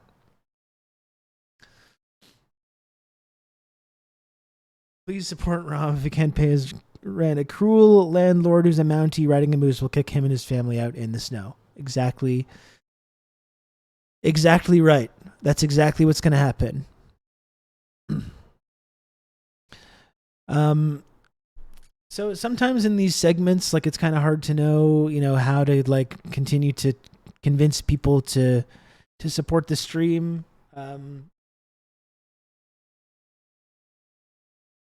To make the number go up. We got to make the number go up every single day, folks. We just have to do it. We have to do it. So here's what I'm going to do, okay? And I would like to get back to this video as soon as possible. Hopefully this won't be too long here. We're going to try and make the number go up a little bit more. So the way I'm going to do that is I'm going to put on this exciting, triumphant music, and I'm just going to stare at the camera, and I really hope that people are going to feel uncomfortable enough with that they don't want me to continue to humiliate myself in this way. You can have good old Rob to talk you through all this.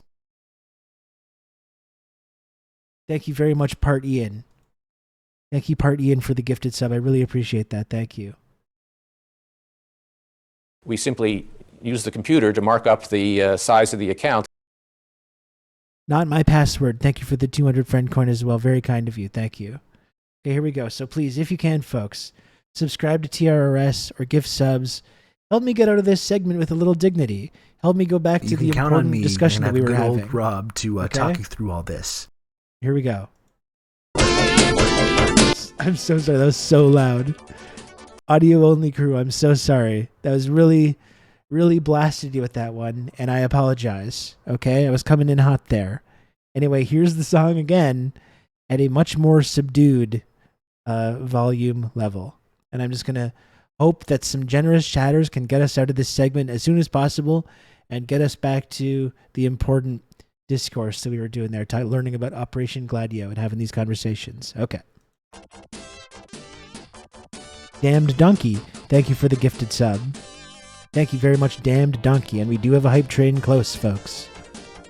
We do have a hype train coming up. Sorry, Moss. I'm sorry. YouTube doesn't really let you adjust this before play. You just click on it and it just goes right into playing it right away. We are very close to a hype train, folks.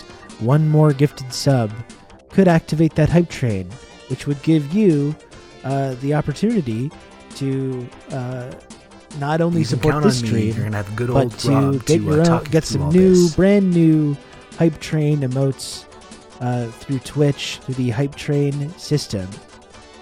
Okay, we got a hype train going on now with Pathogen. Thank you, Pathogen, for the 2 gifted subs. Very kind of you, Pathogen. I got it too, Moss. My ears are just ringing all the time. I gotta have sound all the time. As soon as the sound goes off and it's quiet, I'm just like, ee. It's very unpleasant. It's very unpleasant. So, folks, now we do have a hype train. We're on level 2 of this hype train. Does any other kind and generous chatter want to support TRRS? Want to support the last stream of this week? We had a good week of streaming here this week. We did a lot of quality work, had a lot of quality discourse. You can count on me. Commentary. Good old Rob to talk you through all this. Barkley T, thank you for paying your gifted sub forward. Thank you, Barkley T. Very much appreciate that. Thank you so much. Sean Mead is one of our community members that can attest to the community rocking and also being life altering in a very positive way. So, folks, we're almost out of level 2 of this hype train. 1 or 2 more gifted subs could get us to a level 3 hype train. That's right, a level 3 hype train. Isn't that so exciting? Please, folks, subscribe to TRRS. Support the content that I create here on Twitch every single day. It's very, very helpful. It's the only way that I'm able to keep this show going.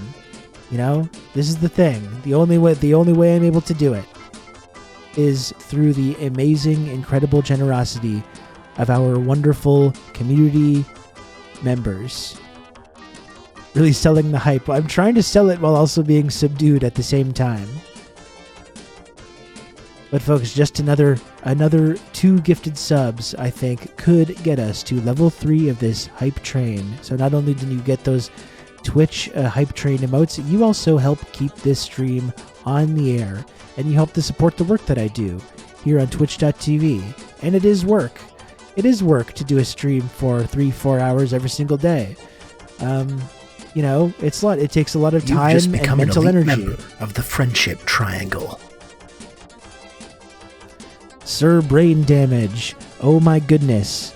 Oh my goodness gracious. Sir Brain Damage, thank you so much for the whopping 5 gifted subs. That's what I love to see and hear. Thank you, Sir Brain Damage. Rockets right up to the very top of that elite tier of the Friendship Triangle system. That's Twitch's only 2-dimensional triangle-shaped friendship access and trickle-down clout tiered reward system. It's the only such system that exists on this platform. Thank you again to Sir Brain Damage for the 5 gifted subs. Very, very kind of you.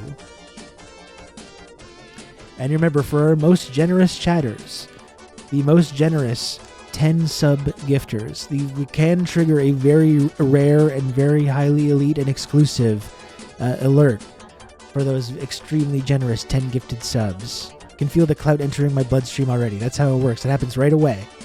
It's not slow. It happens right away. Sir Brain Damage. Thank you again for that. So we're now on level 3 of this hype train through 54%. And we got more than enough time to see if we can reach level 4 of the hype train. The hype train that supports the work that I do here on Twitch. That keeps this community going. That keeps this stream on the air. And gets you access to not only a wonderful community, but also some of the very best emotes on this platform. Not only do you get the TRRS emotes, you also get the possible Twitch hype train emotes as well. We are now at 16 subs for the day, folks. We are at 16 subs. If we got to 20, I think not only would 20 subs get us to level 4 of this hype train, but would also get us into the 20s as well, which would be good also. I like your interviews a lot. You have good guests and you're a good interviewer. Thank you very much, Dave. I do pride myself on having really quality conversations with people on this channel. And in fact, I have more great conversations coming up over the next couple of weeks. I've been a little bit slacking on that part, bringing in guests and talking to people. But I have a number of great things planned for the next couple of weeks as well.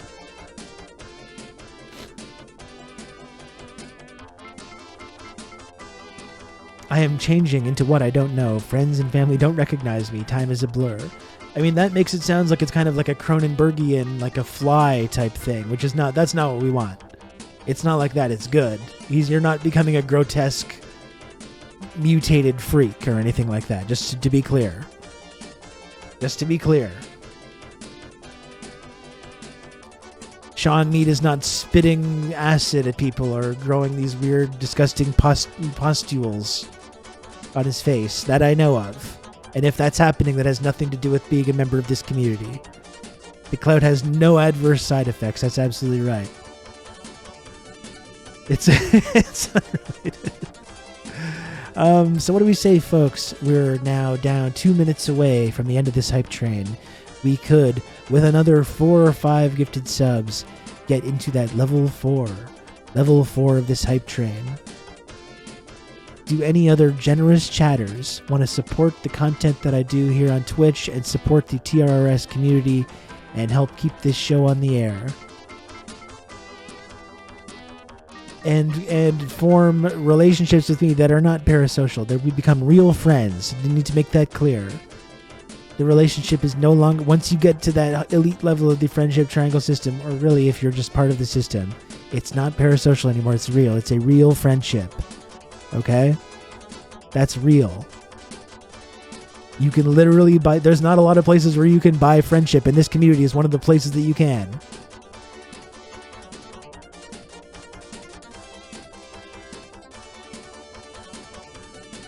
I used to deny myself the splendor of the friendship triangle without the light of the one true God. Rib. Thank you, Johnny. Thank you. Does the clout transfer with the gift, or is like a clout lease program? No, but it's not only does someone else become a beneficiary of the clout once you gift them a sub, but then you get even more as the sub gifter as well. We got 30 more seconds, folks. I know there's another generous chatter out there that can help get us into this next level I know that there's someone that's been wanting to support this community and help keep this show on the air and support the work that I do here on Twitch, advancing these kinds of narratives each and every day. You can buy clout bonds. That's right. That's absolutely right. And my elbow is also fucked up, so even if you just want to take pity on me, if you want to just take pity on me on a man that has a fucked up elbow, that's also something that you could do. You could just take pity on an adult man, middle-aged man with a fucked up elbow. That's also a possibility. Oh.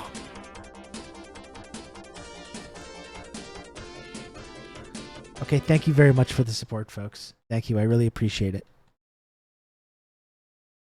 I really appreciate all of you. Thank you very much.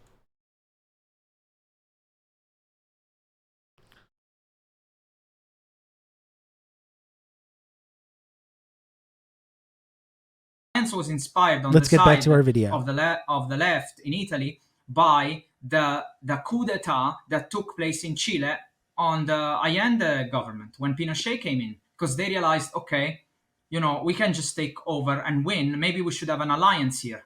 There was so there was a sort of a political alliance to try to see and all to get to power, but also the constant need to distance themselves from the USSR. And so there is this time of, which didn't mean a refusal of communism, but it obviously meant that we don't want to be related to the USSR, because what's going to happen to us if we do that? Look what happened to Allende. Look what happened in Greece in 1968 with a coup. So let's try to come up with an alternative. Let's try to get to power democratically and maybe find an alliance with the Democrats, the Christian Democrats. Now, the kidnapping and the murder of Aldo Moro becomes, which is also, it's the Moro case in Italy. Il caso Moro was basically a key event in Italian political history, because in March 1978, I'm just going to go to the bathroom, folks. You continue watching the video. I'll be right back. By the Giulio Andreotti, a Christian Democrat, was supposed to undergo a confidence vote. On that day, the car of Aldo Moro, and this government was the coalition government between the Christian Democrat and the Communist Party. On that day, Aldo Moro, Prime Minister and President of the Christian Democrats, was assaulted by a group that killed all Moro's bodyguards, 5 of them, and kidnapped them. Moro stayed in imprisonment for 54 days, and on May 9th, 78, his body was found in the trunk of a Renault car in Via Caetani in Rome, okay? Now, the official story is that the Red Brigades did this. A terrorist group from the left carried out this attack, and 2 main individuals were found guilty. At the same time, however, there are numerous questions that remain unanswered when it comes to Moro. And I'm going to present this, but if you'd like, Rania, we can go back to some of the previous right-wing confirmed terrorism that took place in Italy to see also the patterns here. Yeah.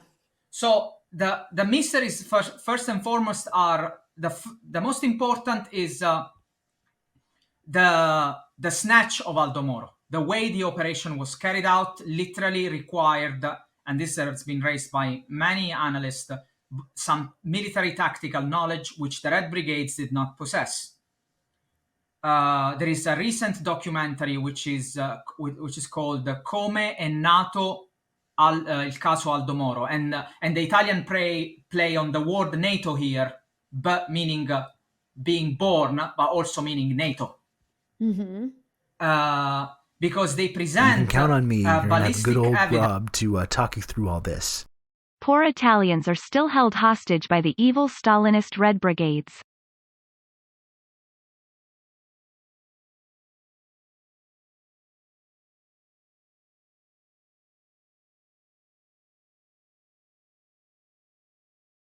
Fucking Jesus Christ. God damn it. Matt, thank you very much for the 21 months tier 1. Matt, also very close to the highly elite, highly exclusive 24-month TRRS golden sub badge. Very, very close. So close you can almost taste it. Thank you again, Matt. I really appreciate it. I'm not muted anymore. Don't trick me. God, I got to stop doing that. Hey, by the way, I just wanted to mention too for new community members or people that are just lurking or hanging out here for the first time, please join the Discord server. Okay, I just put a link in the chat to join the Discord server. It's really a fantastic Discord community. So if you enjoy this community and the conversations that we have on here, please join that. And, we keep the party going, keep the conversations going over on Discord server. And we watch movies sometimes as well, which is pretty cool. That were never taken into consideration, or for example, the presence of cars, a red car in the moment of the snatch of Aldo Moro that was never investigated, and then, was apparently linked to elements, foreign secret elements. So who could possess this military got a bunch of people joining. Cool. To operate in this quick manner and do such thing? Again, no answer to that. We only have you do have to be nice and not weird. That is true. Of Mario Moretti, who was at the time told a member of the Red Brigades, who basically was found who collaborated and took together with another member of the brigades, took the blame for the operation. At the same time, other members of the Red Brigades came out and accused him of being an infiltrator. Mm-hmm. There is absolutely, there is no clarity, but at the same time, what you're seeing is that this was a key moment, because after the snatch and kidnapping and murder of Aldo Moro, the communists disappeared from the Italian political arena. So there are also the declaration of Moro's wife, which said that when he met Henry Kissinger in 74 and 76, Moro was threatened twice on the fact that, you have to put an end to your political plan, because you cannot bring all the forces in your country. Otherwise, you will be punished. Kissinger has denied that. And then, there is another strange death that took place the year after of a very famous Italian journalist who was assassinated with 4 bullets. His name is Mino Pecorelli. And Pecorelli dealt with Moro from on writing on his political career for a long time. And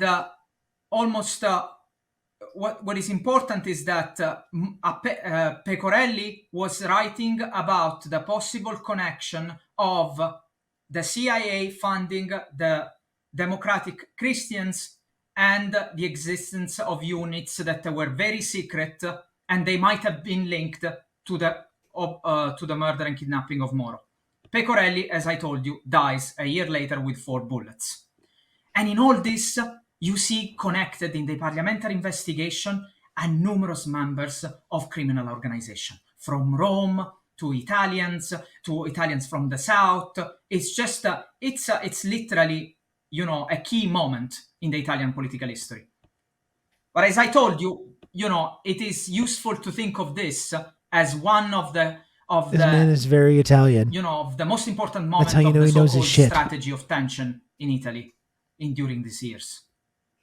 Yeah, it's actually insane. And it's I know we're going to get to the point of relating, the important part of this is not just to understand history, but also to recognize how this is so prevalent today.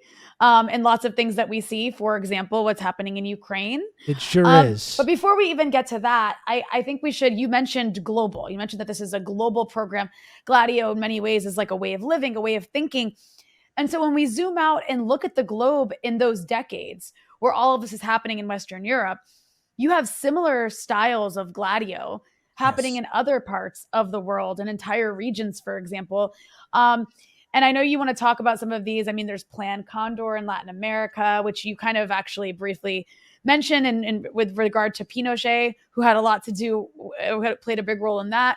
You have the Operation Paperclip in the US, where Nazi scientists were literally like brought to the US to work for the US government. And then, we're even going to delve into something that took place in Lebanon that seems to be of a similar pattern in terms of these sort of false flag attacks. But let's start with Plan Condor in Latin America. Yeah. Why don't you I think Devil's Chessboard has got to be the next book for me. That's like a global kind of Gladio. So the US, and this is where really we need to think of Gladio as a way of thinking and operating by imperialism, because the US Army opened in 1946 the School of Americas, which was also, which I think we should call it the School of Assassins, to be really honest. Because 11 of these graduates became Latin American heads of state over the following decades. And none of them became their country leader by democratic means. They were all right-wing military coups. If you enjoyed this episode and want to hear the rest, you can access it by becoming a Breakthrough News member at patreon.com/breakthroughnews. Please support the work that Rania does and support Breakthrough News, because it's such a vital resource. So please do that, because it really is fantastic. I'm really looking forward to, again, I don't know when this is going to work out, but we will be having an interview over the next couple of weeks, I hope, with Ken Hammond, who's also kind of part of this crew. He often does the commentary about China as well. And he has a new book about China that's just coming out. China's Revolution and the Quest for a Socialist Future. Looking forward to talking to Ken Hammond about that on this program.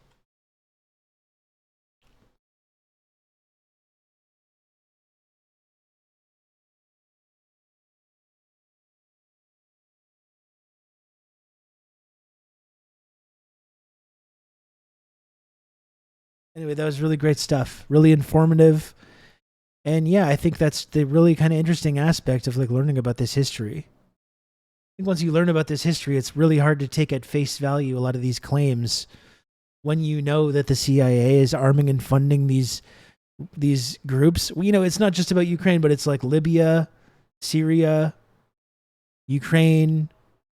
The U.S. is arming and funding these groups to create civil wars in places that destabilize governments they don't like.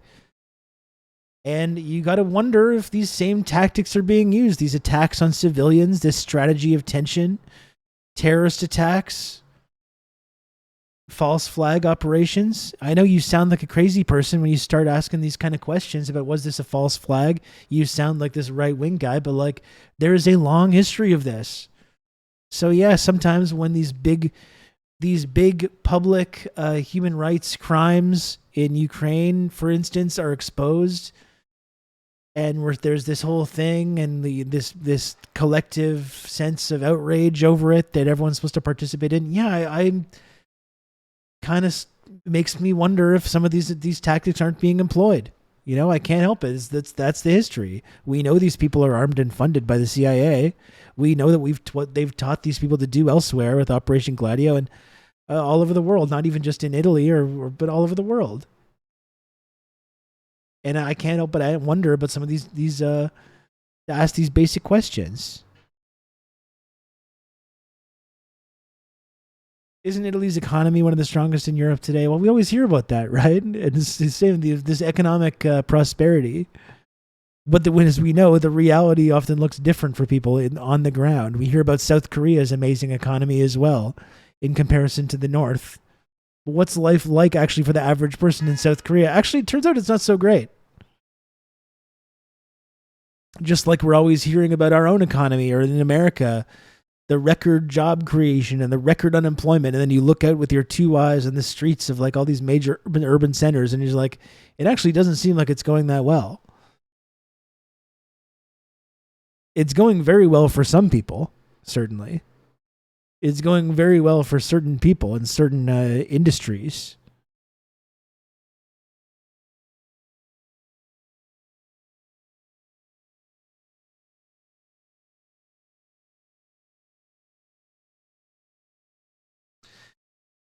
No, Mac mentioned it's the exact reason that you feel at home in this community, because I think that's pretty much the editorial line of this community as well. That progress will come from the global south, and the West is too blinded by capitalism. It certainly do seem like that, don't it?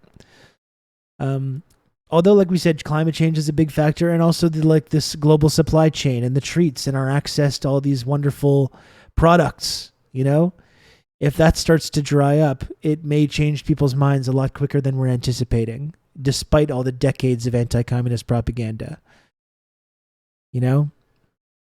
Despite the fact that we live in this incredibly brainwashed, revisionist, kind of crypto-fascist society. When the treat supply dries up, people might start to be willing to change their tune on some of these things.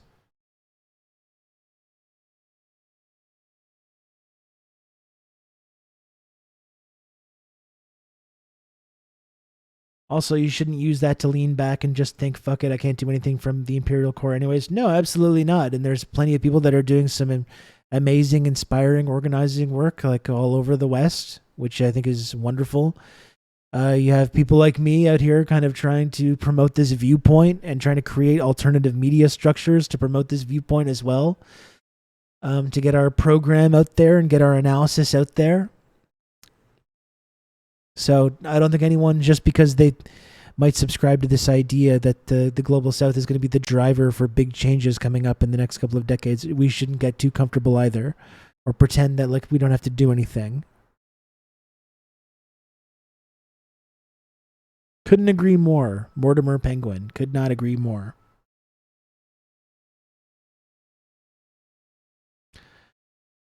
We cannot allow a treat gap, Mr. President. No, we can't.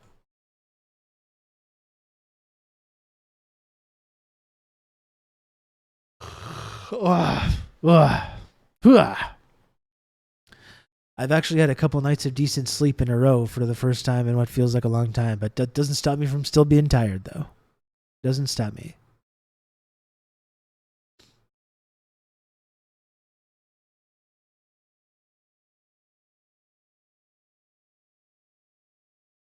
I see a lot of normalized anti-capitalism now, and me too, Sean, but that's what I think that's why I think it's still extra important to try and channel that in positive directions and try and have an alternative analysis out there. That's not the anarchist analysis, so that's not the soft damn analysis. Old Dutch, thank you for the gifted sub. Thank you, Old Dutch. I really appreciate that. Thank you. To Mortimer Penguin. I still got to do this manually, I guess. I thought I maybe fixed that with some settings changes I just did, but apparently not. Little class consciousness at a time. Well, and here's the problem as well, as we've outlined a number of times. I think people have sort of a good analysis about who the bad guys are in our current system, but they're very confused and incoherent, I think, when it comes to these foreign policy things. And there's a lot of people that are on the left that would describe themselves as anti-capitalist, but are missing this whole phenomenon of what's happening right now with BRICS and with China. And they're so paralyzed by having these accusations of being genocide deniers or Putin supporters that they're missing this really amazing realignment that's happening right now. The emergence of this multipolarity or multilateralism or whatever you want to call it. And that I think is a problem, right? People have these anti-capitalist views, but they're missing this big internationalist movement that's going on right now that they should be supporting, And that's where I see what my role kind of is making sure that we have that kind of analysis and that we maintain and uphold that idea and keep focusing on these stories as this realignment's going on, while also supporting the struggles of marginalized people and anti-capitalist struggles here domestically within our own society. No, I'm not holding my breath either, Johnny. That's kind of the problem. As we've seen, there's no rising class consciousness or social sense of social justice or social solidarity that can't be absorbed and consumed by these big bourgeois parties, like the Democratic Party or like the Liberal Party or the NDP. That's the problem, right? Not to say that that's what's going to happen every time, but That's been, as long as I've been paying attention to this stuff, that's what's been going on. You know, you see these big movements for change, these big social movements, and they get totally absorbed and deflected by these big bourgeois parties. I'm shifting from that group. I didn't start to look into real global events until 2020 or 21. It's a very slow process for me. Yeah, but that's great, Matt, that you're starting to pay attention to that. I mean, I don't claim to have always had the best stance on these things either, but I think it's important that we all kind of be internationalists, right?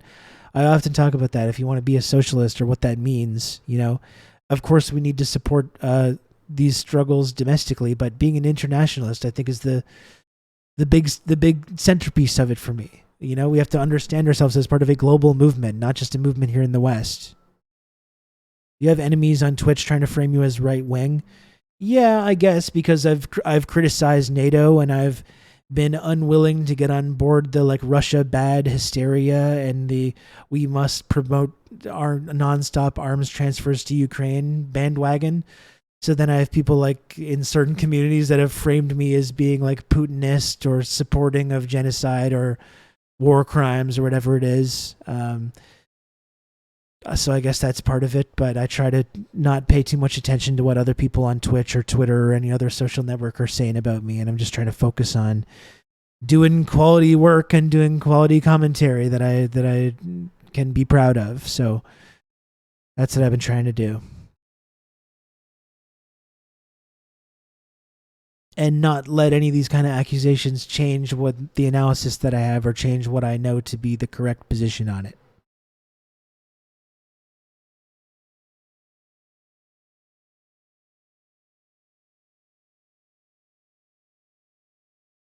The sicko's new scheme is pretending anti-imperialism is a right-wing phenomenon. Well, and that's the thing, Matt, as we've talked about a number of times, right? Because people have abdicated this responsibility to be anti-imperialists. They've abdicated the responsibility to be internationalist. Every single like person to the left of like Biden is all in on supporting Ukraine and supporting NATO. And you've opened up this position because people are so paralyzed by being accused of these of supporting war or whatever. You've opened up you've given the opportunity to these like right wingers like Tucker Carlson or whoever else to advance these positions, or Donald Trump. And people then say, well, look at how based Tucker Carlson is, or how based. So then it becomes like this right wing thing. And people say like, oh, you don't support Ukraine. What are you, one of these like Tucker Carlson guys?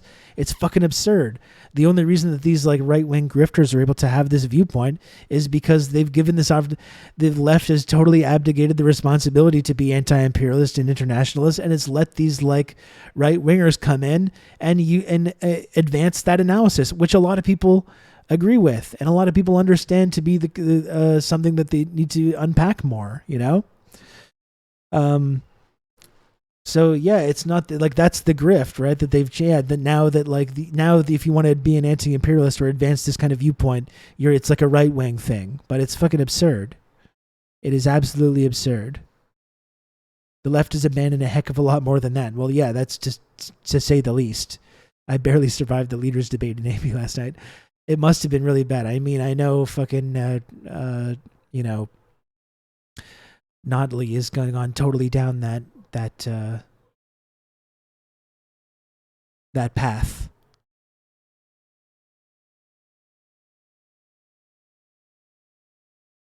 If isolationism is not doing a coup for 5 minutes, then I am an isolationist. Yeah, seriously. And again, Matt, like even a lot of these guys like Tucker Carlson, they're ultimately going to pivot to promoting war with China when that moment comes. They're developing a lot of sort of credibility in this sort of like anti-war kind of grifter space. But when the time comes, they're going to pivot to supporting the big conflict with China as well. And a lot of these people that they're picking up into their communities are going to go along with it. That's exactly why on the left, when you can't stop talking about this. Both candidates wearing the exact same blue jacket, both campaigning on more cops and pipelines. We love it. We absolutely love it. Yeah, they're not isolationists. They're marshal our resources to fight China. This is what I mean. This is why I think it's so important to continue focusing on this.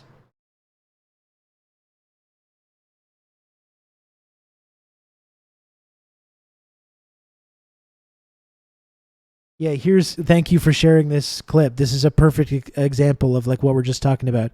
Here's based anti-war isolationist Tucker Carlson. Has massive influence within our hemisphere.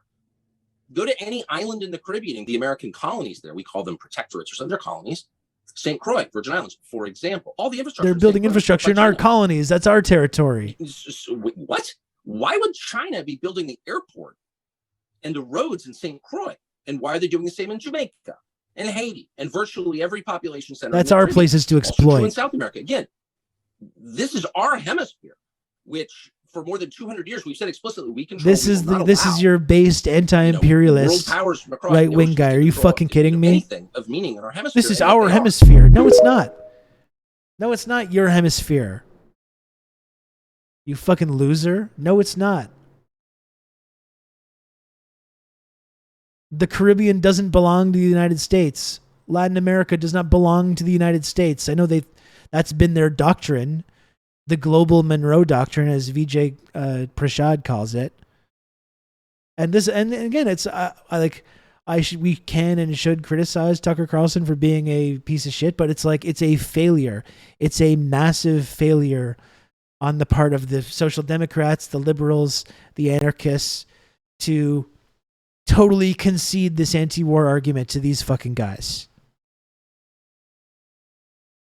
Mac Mish, Vijay Prashad, he's a friend of the show. He's a friend of the show. He's been on the show multiple times. In fact, since you're new to the community, I will go ahead and link you to Vijay's last appearance on the show. Fantastic conversation. Someone that I have a huge amount of respect for. It's right there in the chat. I would encourage people to watch that. And subscribe to the YouTube, and also like and comment and share and subscribe and all that good stuff as well.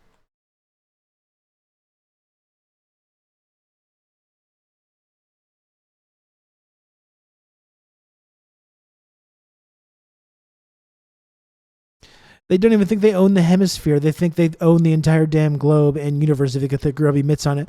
Well, that's the thing, irate lump. It's like, that's our hemisphere.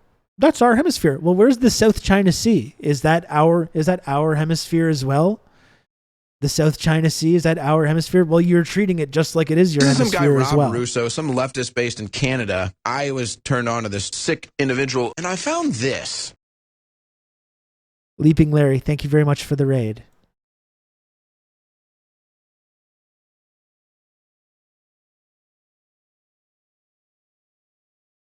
Larry, this is for you.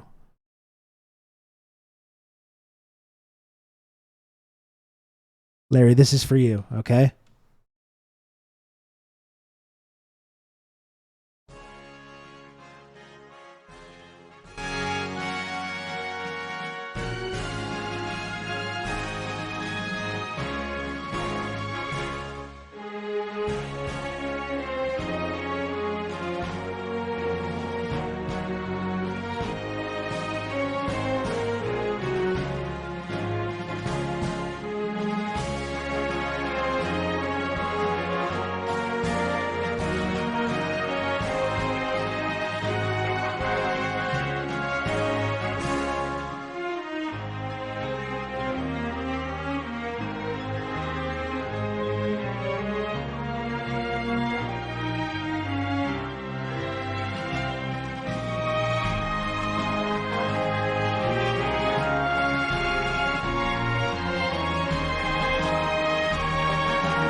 This is what happens, Larry.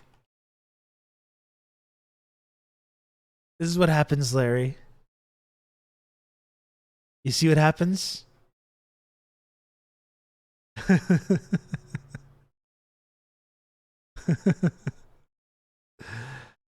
Oh boy. That's great. That's really the best fucking version. It's so good. It would be great. Yeah, it would be fantastic to live in a country where they played that before big important meetings. I played the International at the beginning of my stream too. Good. Very good. This is why we get along, Larry. Okay.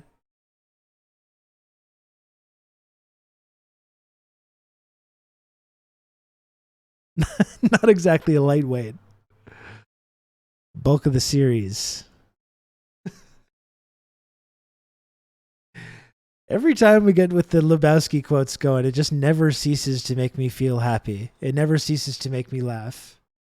Like, and then people just start typing just like any quote from the movie that is not even relevant to like what we were just saying, and I just can't help but laugh at it.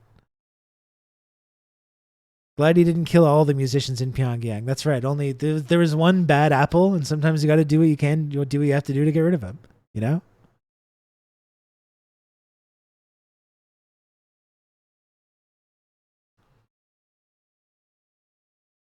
Those are good burgers, Walter.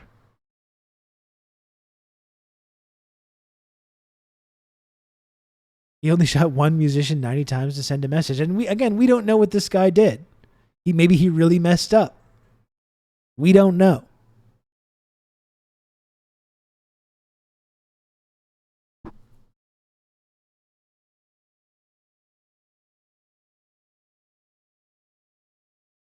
We've been making fun of Yeonmi Park quite a lot lately. We've been having a fun time making fun of her.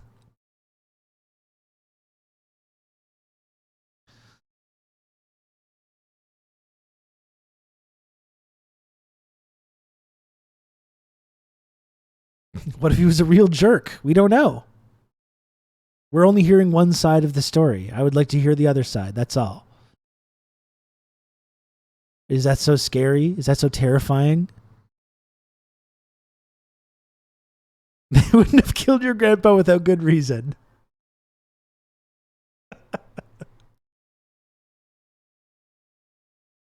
It's funny that even Lib's wising up to her like, no, she makes some stuff up. Yeah, seriously. I wonder if other people are also making some stuff up.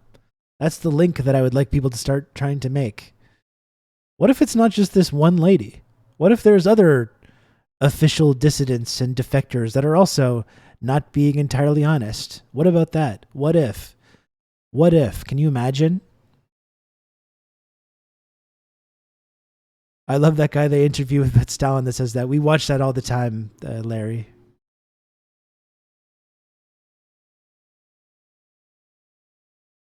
Sigma mindset. Your grandpa deserved it.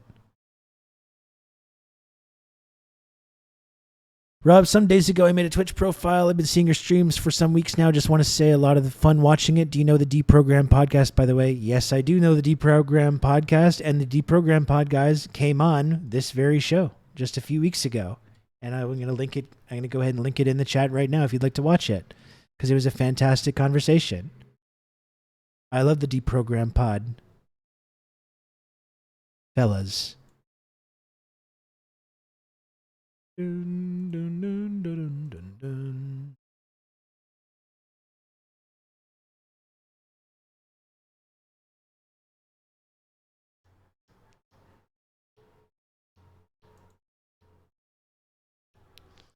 Here it is. Really happy to have a Sorry.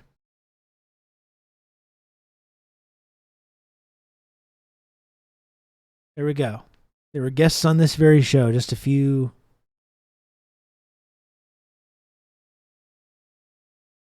weeks ago. Great stuff. Rob shot me multiple times already today. And Sean, the thing is, though, you know what you did. And what I appreciate about you is that you understand why these things happen. You know? And I appreciate that. You can count on me. You're going to have good old Rob to talk you through all this. Thank you, Anonymous Gifter, for the gifted sub to Ellie Fried Comrade. Thank you, Anonymous Gifter.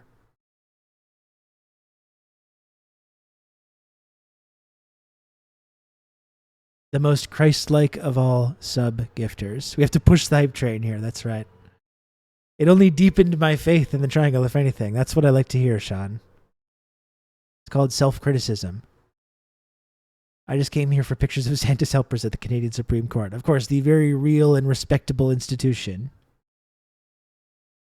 Where they dress up like You've just become an elite Santa member Claus. of the Friendship Triangle. Ellie Fried Comrade, oh my goodness. Oh my goodness gracious, Ellie.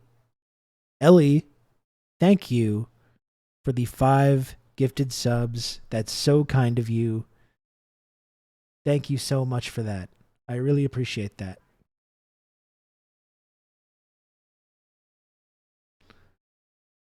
Holy Lord. Holy moly.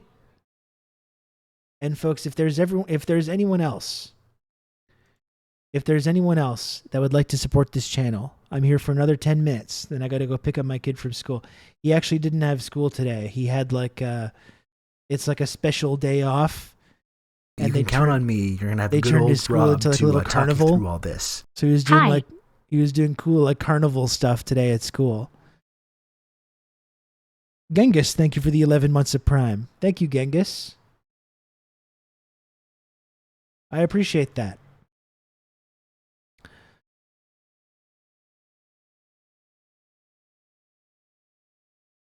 The school's gone woke.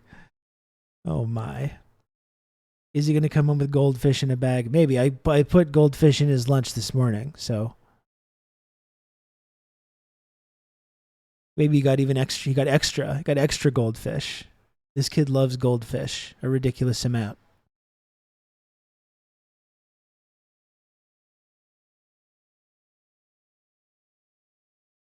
They're teaching kids that critical thinking stuff in school. Very dangerous. And that's right. When he's around here hanging out with me, I'm surrounded by communist propaganda too, which I have been slowly trying to talk about a little tiny bit.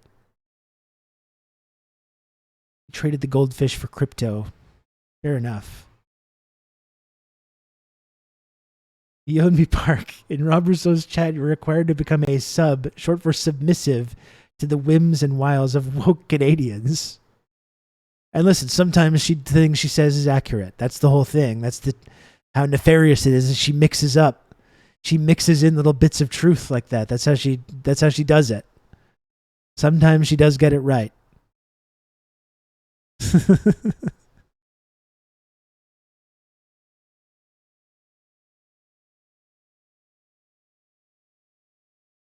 Sometimes she does get it right.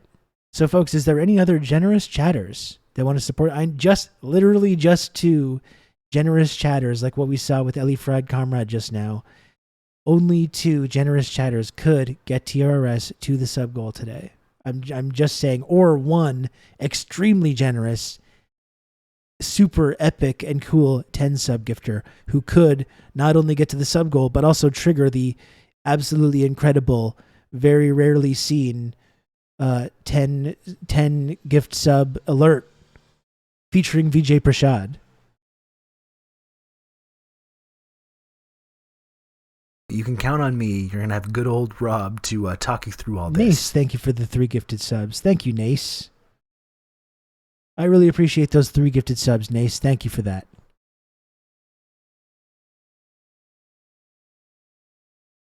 I really appreciate all the support, folks.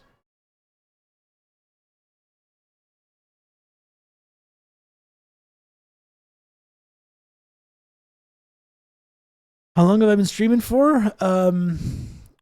Quite a while now. I started doing this stream in 2020, right before the election.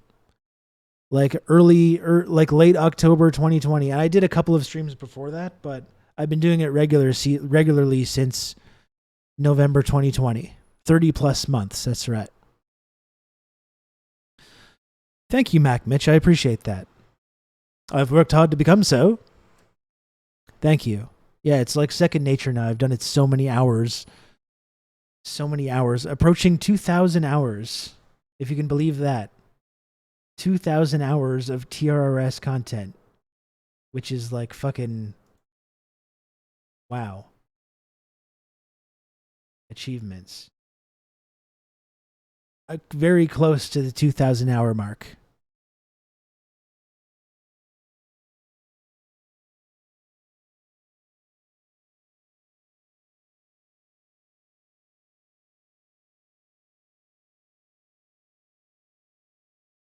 Does Rob ever paint pictures of a tunnel on the side of a mountain at the top of chat so that we scroll up into it like that cartoon coyote? I have done that too, yes, and the chatters did, in fact.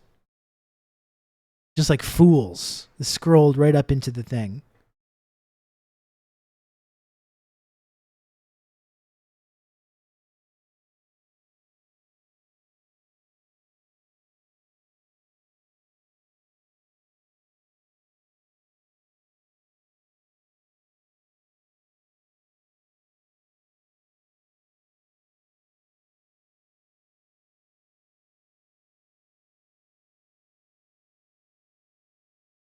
Old Dutch has died multiple times. It's true. It's true. R.I.P.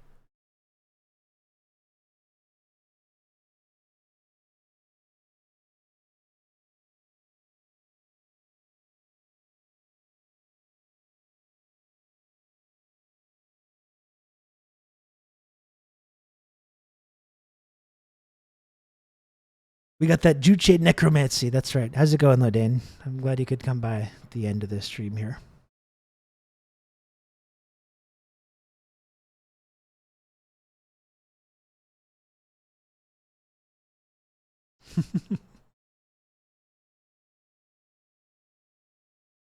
I hope Twitch can send you some custom gaudy trainers. That would be nice, wouldn't it? That would be nice if they acknowledged my existence somehow. That would be cool. Anyway, folks, we're very close. We're 7 gifted subs away. We're 7 gifted subs away from the sub goal. I don't want to alarm anyone here.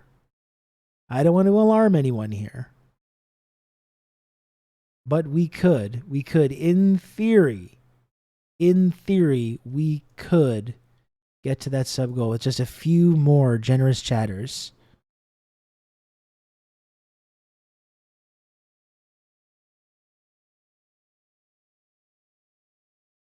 I don't want to freak anybody out here about this possibility. I had apartment maintenance people coming by. I needed to stay ready for them. Did they fix what they needed to fix?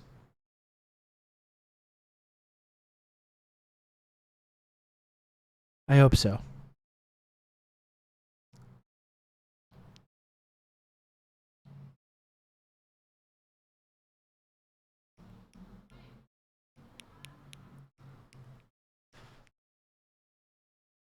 Bourgeois Rob leaving us shatters to care for his spawn. I can't help it. If it's a crime to be a good father, well, then I guess I'm guilty. I know that's a big problem for some of you in the chat. You can count on me. You're going to have good old Rob to talk you through all this. Cool, Jay. Thank you so much for the 2 gifted subs. Jay, thank you for that. The left me. That's right. I'm going to become one of those guys now. Thank you very much, Jay, for the 2 gifted subs. Thank you so much. Oh, boy. Now we're just tantalizingly close. You can count on me. You're going to have good old Rob to talk you through all this. Not my password. Very first 2 gifted subs in the channel. Thank you, Not My Password, for the 2 gifted subs. I really appreciate that. I see a fellow Chaos Zone enjoyer. A fellow Chaos Zone enjoyer.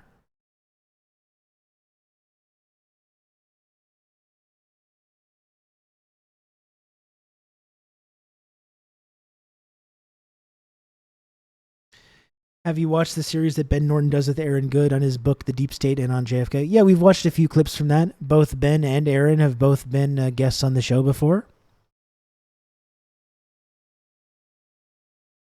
Appreciated talking to them both, and yeah, I enjoy that series that they've been putting together as well. We love the Chaos Zone, folks.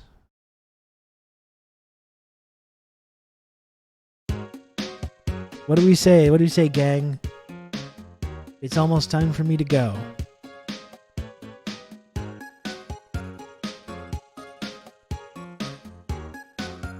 Is this enough? Is this 3 gifted subs worth of content?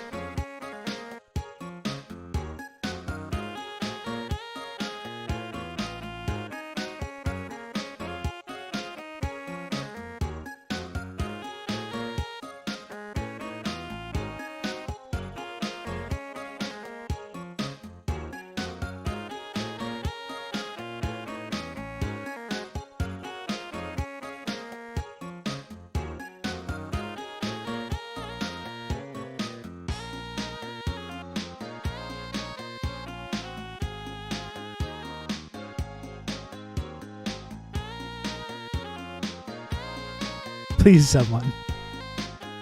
Please.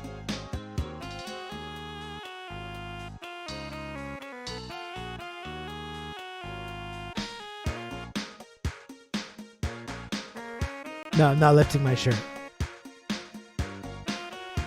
You can count on me. You're going to have good old Rob to talk you through all this.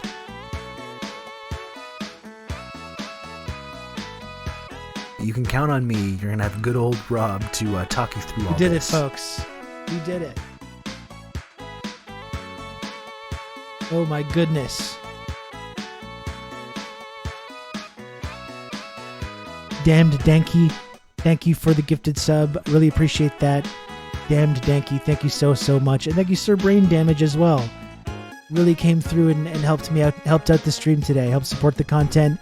I really appreciate it. Sir Brain Damage, thank you for that. Thank you.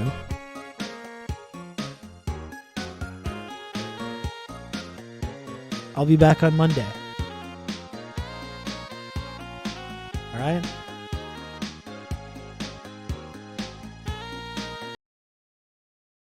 Hey. Hey. Hey.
Da